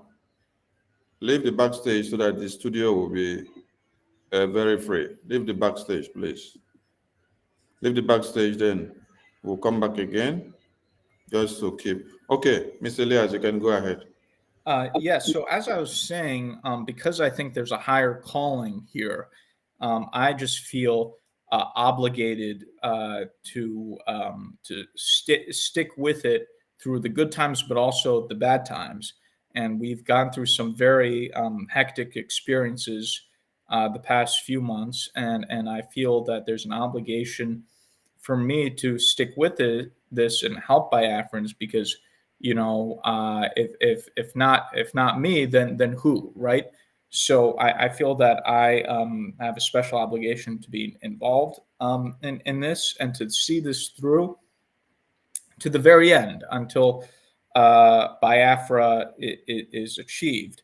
And I know I am needed in this, not just in terms of the lobbying, but just more broadly, that the Biafrans need me to help in their cause in all aspects, because Biafrans face so many formidable enemies, from the Nigerian government to Britain, and then even amongst internally, the saboteurs, as we talked about, the self-destructive tendencies and all this. So I feel a very special obligation to be involved in this, because I know just how much my help is needed. So I will continue to stick through this, and also and again, it's unfortunate. I think some of the Biafrans who are of eminent professional and educational background, whose expertise could be enormously invaluable to the Biafran cause. It's many of those individuals who've traditionally not wanted to be involved. Although I think I hope with our progress and our activities that will change. So I know that my experience and my expertise is needed in this cause, and so I will stick through this to the end until we achieve what it is we want to achieve. Thank you, Mr. Elias. One more question. On the 20th of June, 2024, your firm with the Prime Minister came into a contract term for the Biafran government. This document is in a public domain, and all Biafrans can access it. And is the Prime Minister that is the principal client representing the Biafran government. As it stands now, there has been misinformation and speculations out there in the media in recent days that Prime Minister, because they are using the name of the Prime Minister. Yes, they write memo, put the name of the Prime Minister. They do one thing, they put the name of the Prime Minister. They come out and then they pronounce one thing and then they say, Prime Minister is aware of it. Prime Minister is aware of it. According to the document that is there in the public domain and in the U.S. Department of Justice, the contract that was entered with Moran Global, which is your firm, and the Prime Minister happens to be the only one that has access to endorse anything or to do or undo. What will you say to the misinformation that is going out there? I want you to correct something, because there has been a lot of misinformation going out there that Prime Minister have ended the contract that they established with the Biafran government with your firm. So if you want me to play the video of the misinformation, I can play it. No, that's not Okay. necessary. We don't even have to address it. Undignify. Yeah, we don't even have to dignify something so ridiculous. So don't play any video. I mean, it's just absurd. Again, I have a contract, or our firm has a contract that's registered with the Department of Justice, where the Prime Minister Simon Ekpa is the signatory. You know, and you know, no one can alter that contract other than Simon or us. You know, regardless of what anyone proclaims or says. And just as a broader note, you know, someone who's not a part of an organization, or someone who has a different organization, can't tamper with contracts or fire people. Like, to give you an example, right? Just common sense, and for the Biafras, and this is all just common sense, right? Let's say if I go to a restaurant and I proclaim, you know, out of the blue that I'm the owner of the restaurant when I'm not, and I start firing waiters and waitresses in the restaurant, you think that's going to fly? It will definitely not fly. You know, I'll either end up in a jail room or a courtroom, or it will not end up well. Let me put it that way. Especially in a country like the United States, you can't just proclaim you're something and then go into someone else's business or organization and make statements. Legally, it's nonsensical, and in fact, it's illegal. Like, if I were to, let's say, proclaim myself that I'm the president of Goldman Sachs, and then go into Goldman Sachs headquarters and start, you know, yelling at people that I'm firing them, you know, immediately there'll be charges against me. I mean, you can't fraudulently impersonate something that you're not, and then try to interfere in someone else's organization with contracts and agreements and so forth. So that's completely illegal and invalid. So look, I don't care. I mean, just because, I mean, this is ridiculous, right? Just because someone claims something, it doesn't give it any legal validity. So people can say whatever they want to say.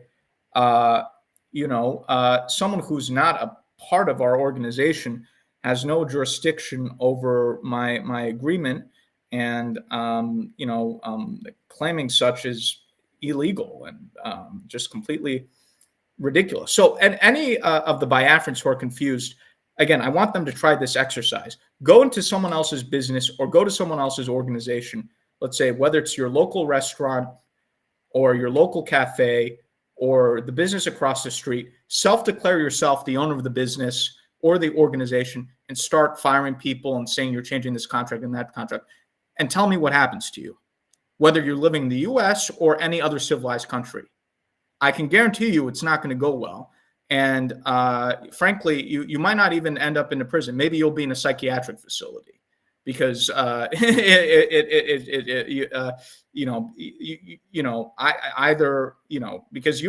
I mean, it's not only illegal, it's frankly highly deranged. So that's what I would say. Any Biafran who is entertaining these ridiculous ideas, they should try this in their own lives. Proclaim yourself. Again, I don't care. Look, someone could call themselves, I'm the queen of Biafra, I'm the king of Biafra. I mean, okay, good for you. You know, so again, any of these Biafrans, you know, try this kind of behavior in your personal life. Go into someone else's business or organization and start saying that contracts are nullified and you're firing people. Let's see what happens. I can guarantee you it will not go well, but you know, maybe the psychiatric facilities need more people. I don't know. So anyways. Thank you, Elias. The way you address this matter makes me laugh. And there is one thing I wanted to also talk to Biafrans about. A lot of Biafrans have been misinformed about BRGIA, that is Biafran Republic Government in Exile, being a legal entity that gives birth to the restoration of the independent United States of Biafra. confusing it with the United States of Biafra.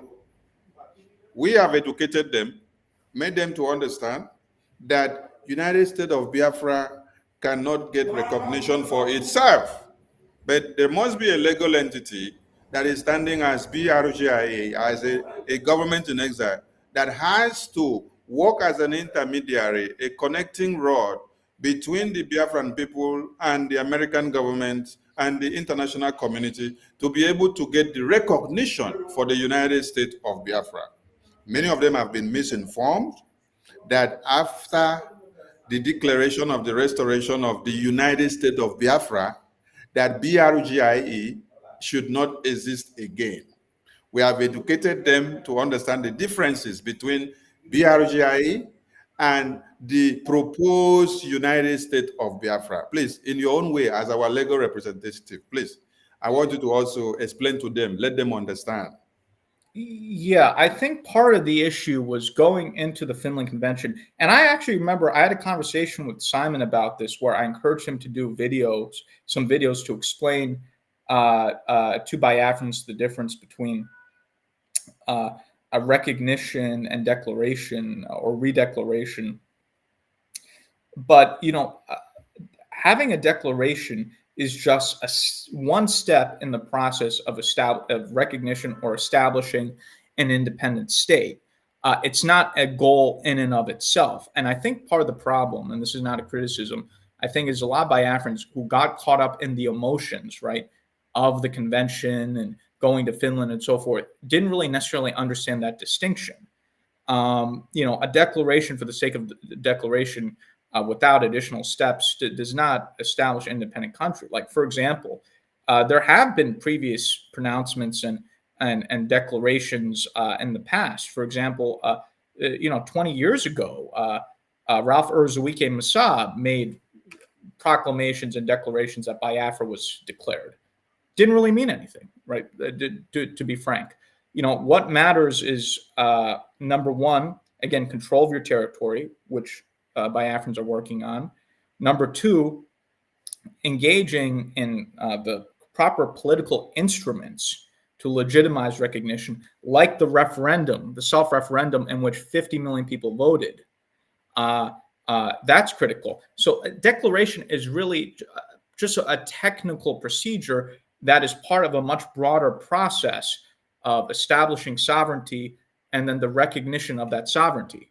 But I think the problem is some Biafrans just got so emotionally hooked into December 2nd and just the fanfare of that, they didn't really go into understanding the whole process of what it takes to establish a newly independent state. It's a tremendous amount of work with multiple processes. It's not simply a matter of going to Finland and then celebrating. So again, I don't think this is anyone's fault in particular. I think what could have been done is I think there could have been more educational videos explaining to Biafrans, you know, what the process is, what's the difference between declaration, recognition, what are all the different steps that we are taking to establish a sovereign and independent Biafran state. The declaration was an important step, but it's just one of many steps that we still need to take. And I think perhaps some Biafrans, you know, either maybe did not do their own research into this, or I think we could have done more to educate Biafrans as to how international diplomacy works. And also, I think there's an emotional element too, where sometimes people just get caught up in the emotions of the moment without looking at, okay, what's the technical process that we need to go through in order to achieve what it is we want to achieve. So December 2nd was a great step, but it's not simply, okay, December 2nd, and then that's it. There are many more steps now we have to engage in. So I hope that clarifies things for Biafrans. And, you know, I hope this alleviates that confusion. I think some Biafrans might have been confused and thought, you know, the declaration was the end all be all. No, it's one part of a multi-tiered process. So I hope that can that clarifies any confusion. Yeah, thank you. That is elaborate enough. Honorable APM, I'm coming to you now. And please, I want you to clarify these questions for Biafra so that you put the enemies of Biafra to shame. There has been this propaganda and blackmail and slander making the rounds that the Prime Minister, when he was here, called you up on several occasions to come and give accountability to the Biafran government, and then you ran away in the meeting. What can you answer to the Biafran people so that they will be of the know and know what should fly and what should not fly and where they should not be onto? Just like Elias said earlier, there's some low-level activities by these low-level people. I don't have to be out to debunk every of their nonsense. So whoever that is propagating that already know that they are lying, misleading Biafran people. So that have never happened. And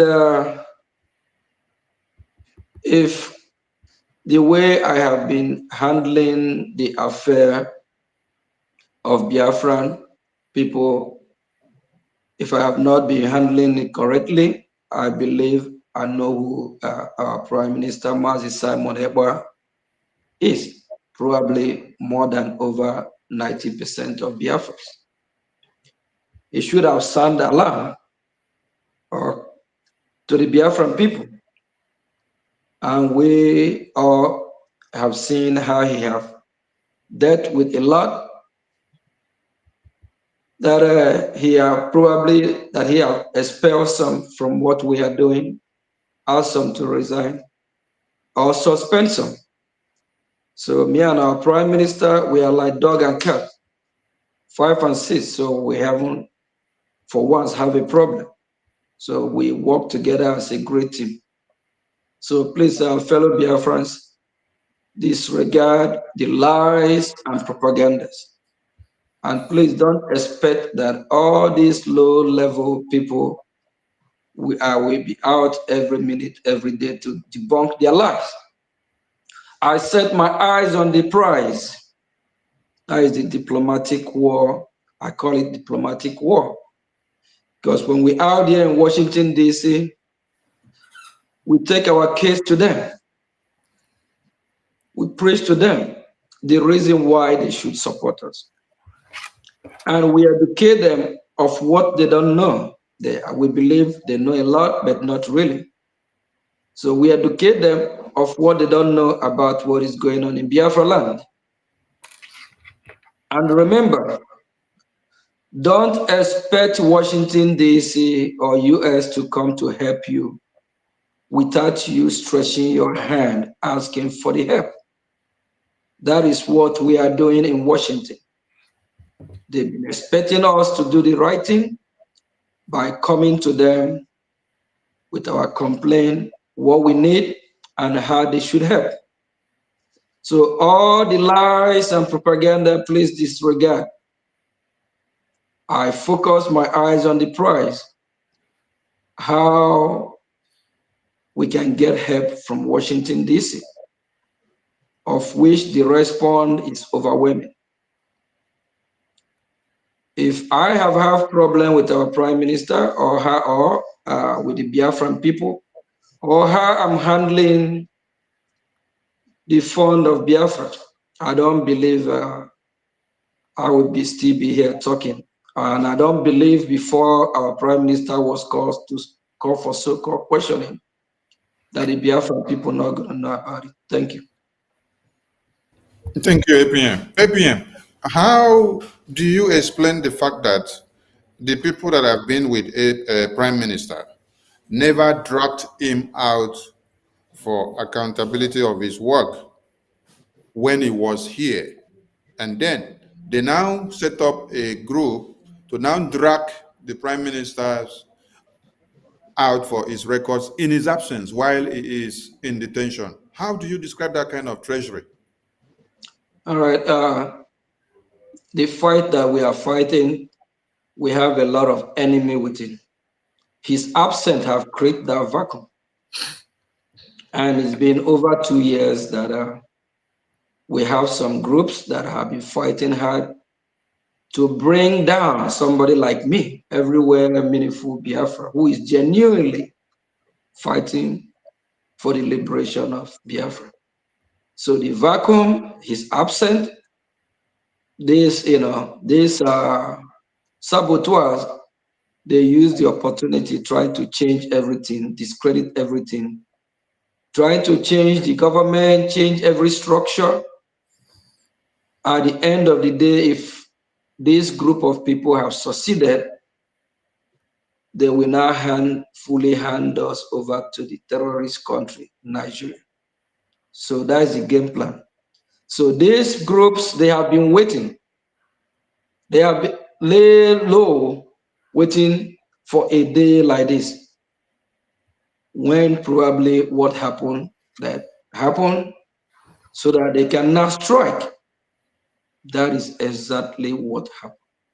Even till now, some of them don't still believe that the brigade will still be standing and be fighting for the freedom of Biafra. They thought by now the game would have been over. They underrate the brigade. They underestimate somebody like me as well, standing in the gap, acting as the acting prime minister.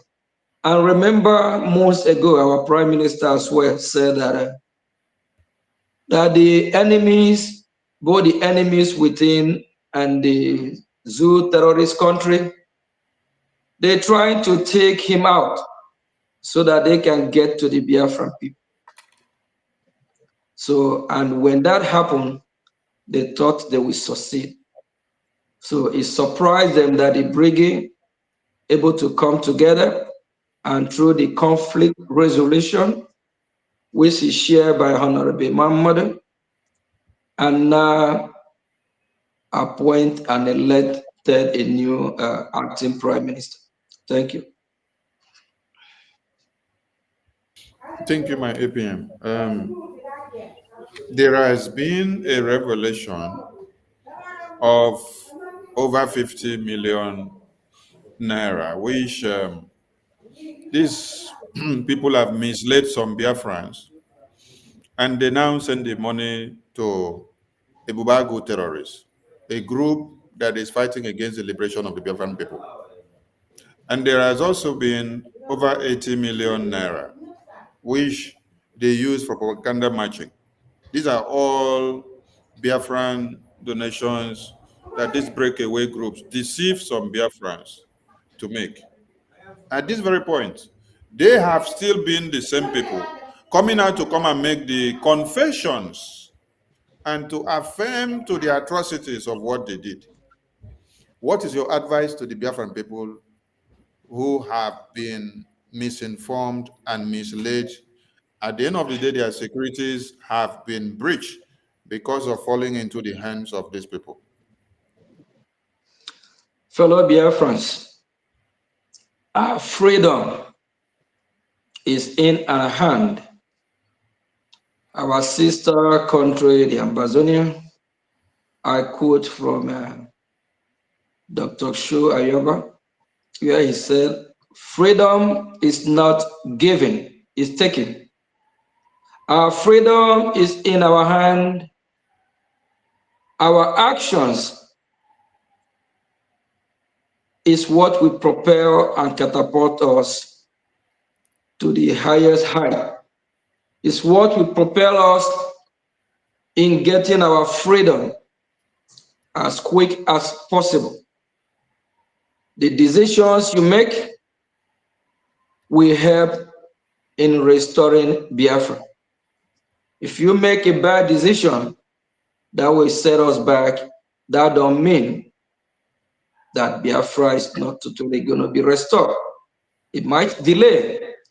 So please put Put your money in where it works for you. Don't use what you have to destroy yourself. So we have to be wise and smart in doing the right thing. So please, for those of you that are funding the terrorists to kill your own people, desist from it.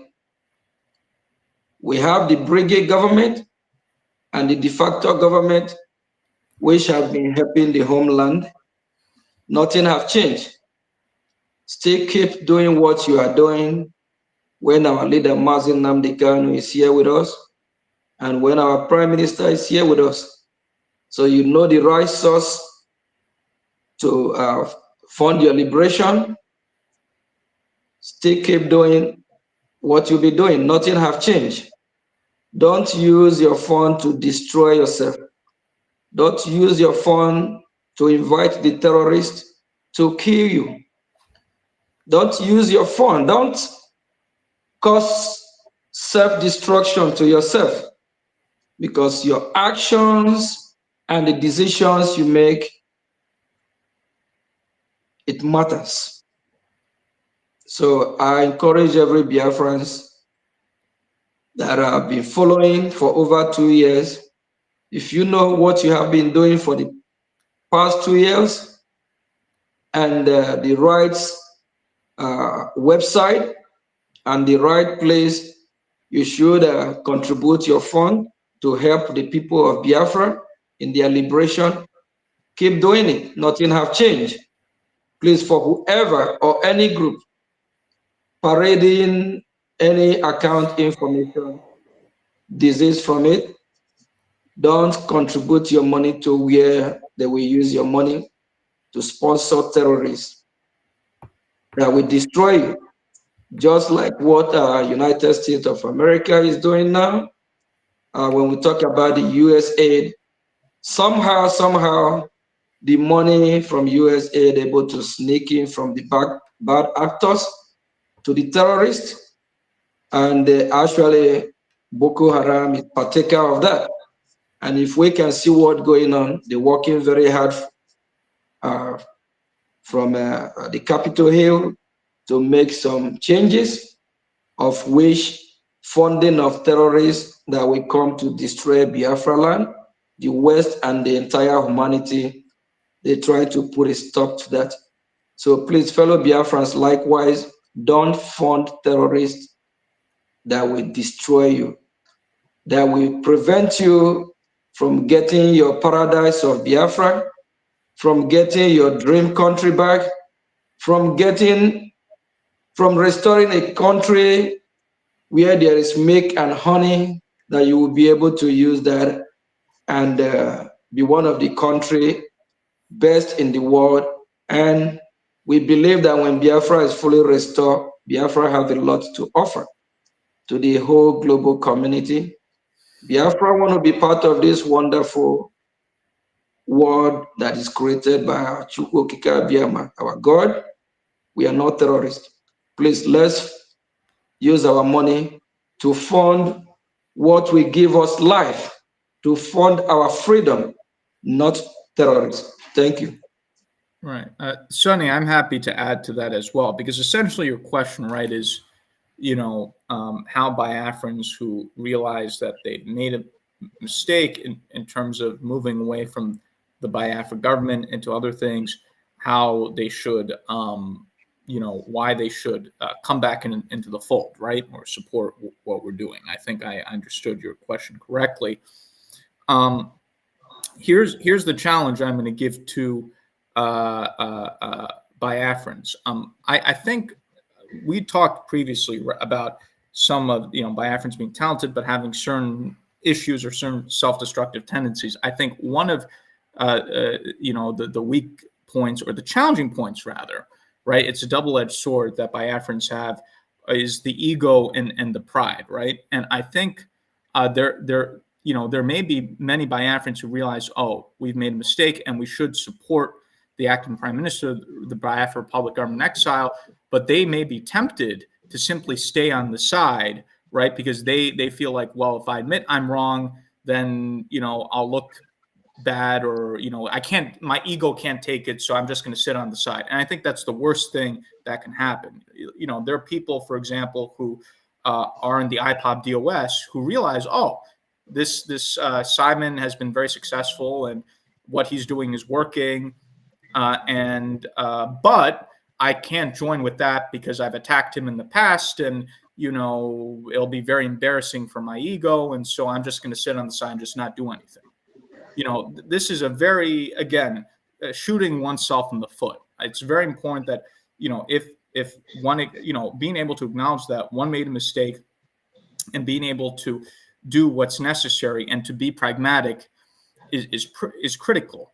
So, I give as a challenge to Biafrans who, let's say, are tempted to sit on the side because they're too prideful to admit that perhaps they got something wrong, to be able to swallow their pride to do the right thing. Because if Biafrans, are not able to overcome their internal weaknesses, then achieving our goal will be more difficult. The Fulani are very astute. They understand the shortcomings or the weak points that Biafrans have, and then they strategically try to exploit it in terms of, let's do a little bit of this, a little bit of that, so we could create drama, so we could create chaos, so then the Biafrans can then get into fights among themselves. So it's important for the Biafrans to know, okay, we have to be more smart, more strategic, not fall into the same types of traps. So that would be my challenge. I know I spoke a little bit frankly, but I think that's, Biafrans who are now reconsidering their position, who are thinking of coming to our side, but are tempted to stay on the side due to their pride and not wanting to admit that maybe they were wrong about something. They shouldn't be concerned about that. They should be able to overcome that pride and also know that they'll be welcomed in a very friendly manner with open arms. So I hope that gives some useful insight. Yes, Mr. Elias, I want to say a very big thank you to you. This is not supposed to have even lasted this far, but out of your tight schedule, you've given us this time, this far, and we really appreciate. And we also say very big thank you to all your sacrifices and your commitment to the Biafran people, and how you are so responsive to the Biafran people on the Twitter X handle. You have not just exemplified a legal representation, but you've been like a fellow Biafran fighting the same cause, educating us, clearing some doubt, telling us what we need to do, how we need to do it, where we go wrong, where we have to amend, what we should do, what we should not do. And even when Biafrans ask questions, you don't hesitate to respond to them. You explain. And you do it in a very submissive way that you don't even take it to heart with the anger and the abusive words they use against you. So we really appreciate your humility and your presence and your sacrifice and your willingness and commitment to stand to defend the Biafran people. You said something and you promised to the Prime Minister. And the last word you said, which keeps on ringing in the minds of many, is that we will achieve USA recognition for Biafra. We look forward to seeing that come to actualization.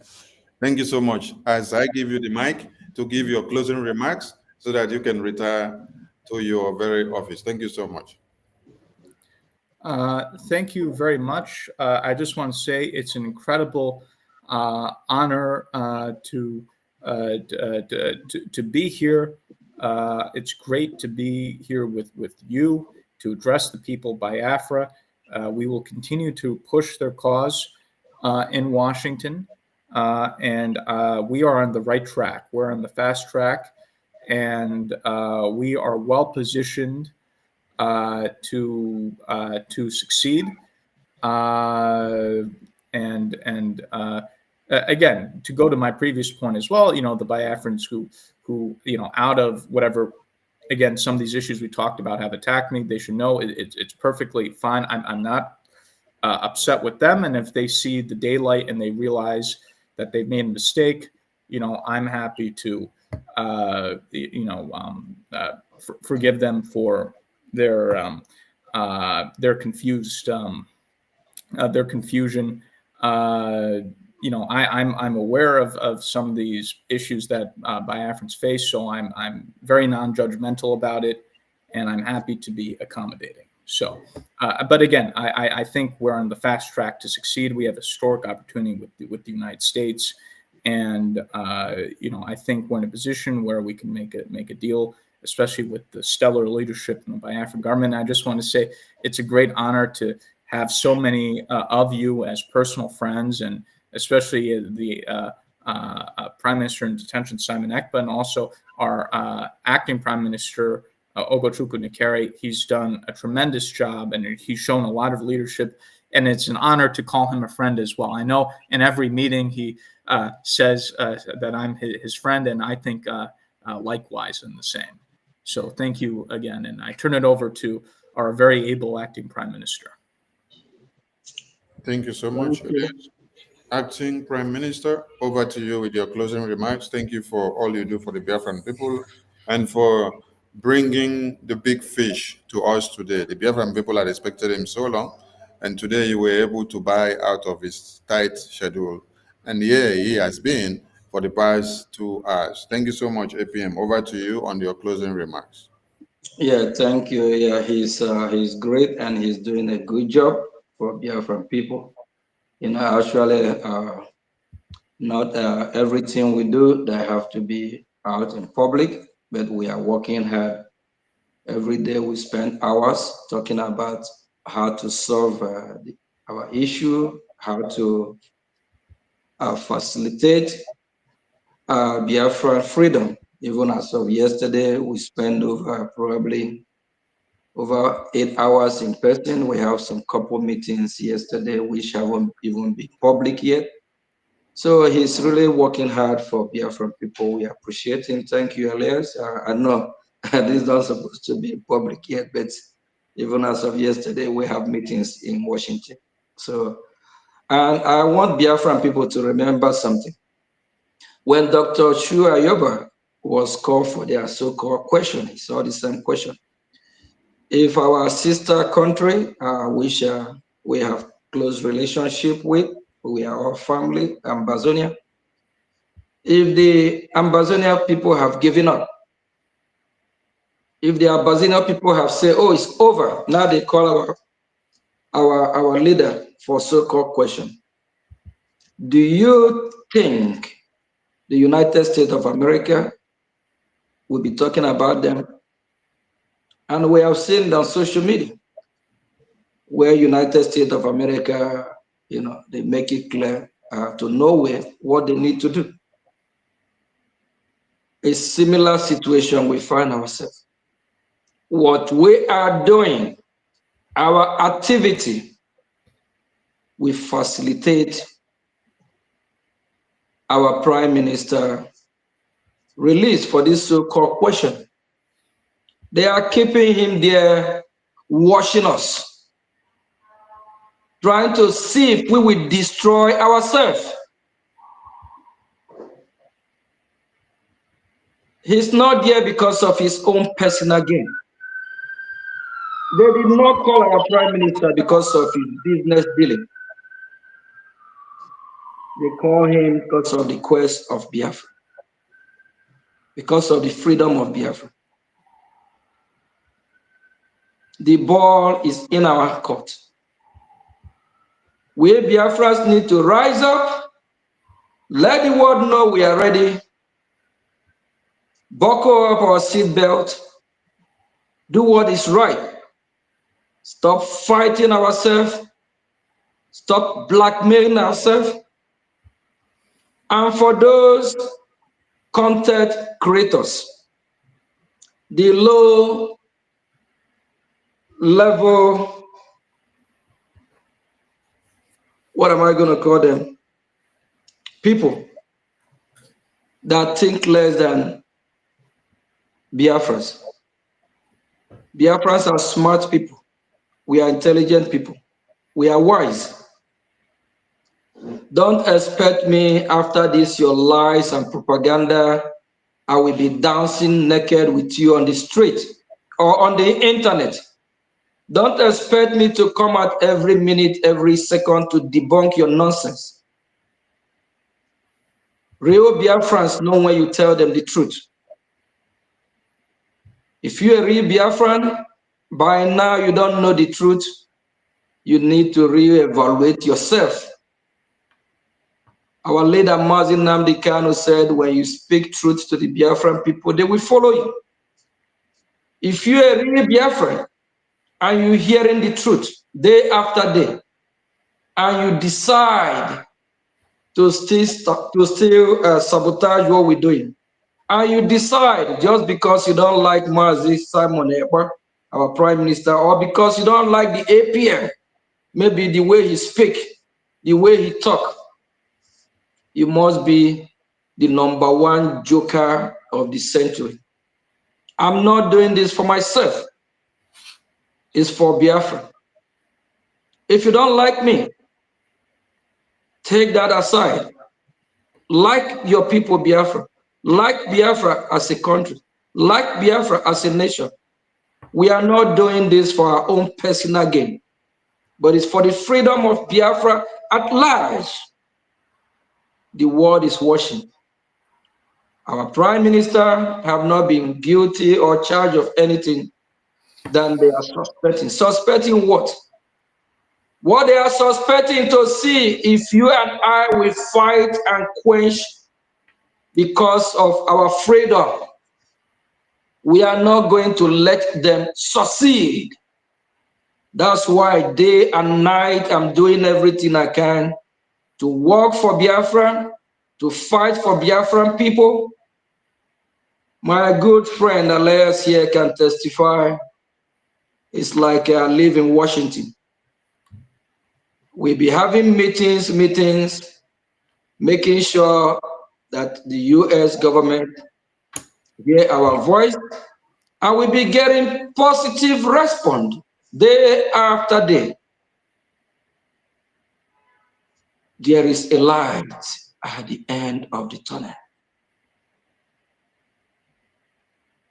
How do you think our prime minister will feel where he is, and our leader, Mazi Nnamdi Kanu, that the fight that they have sworn and they are fighting for, because of the same fight they were called for so-called question, and our leader, Mazi Nnamdi Kanu, was kidnapped from Kenya.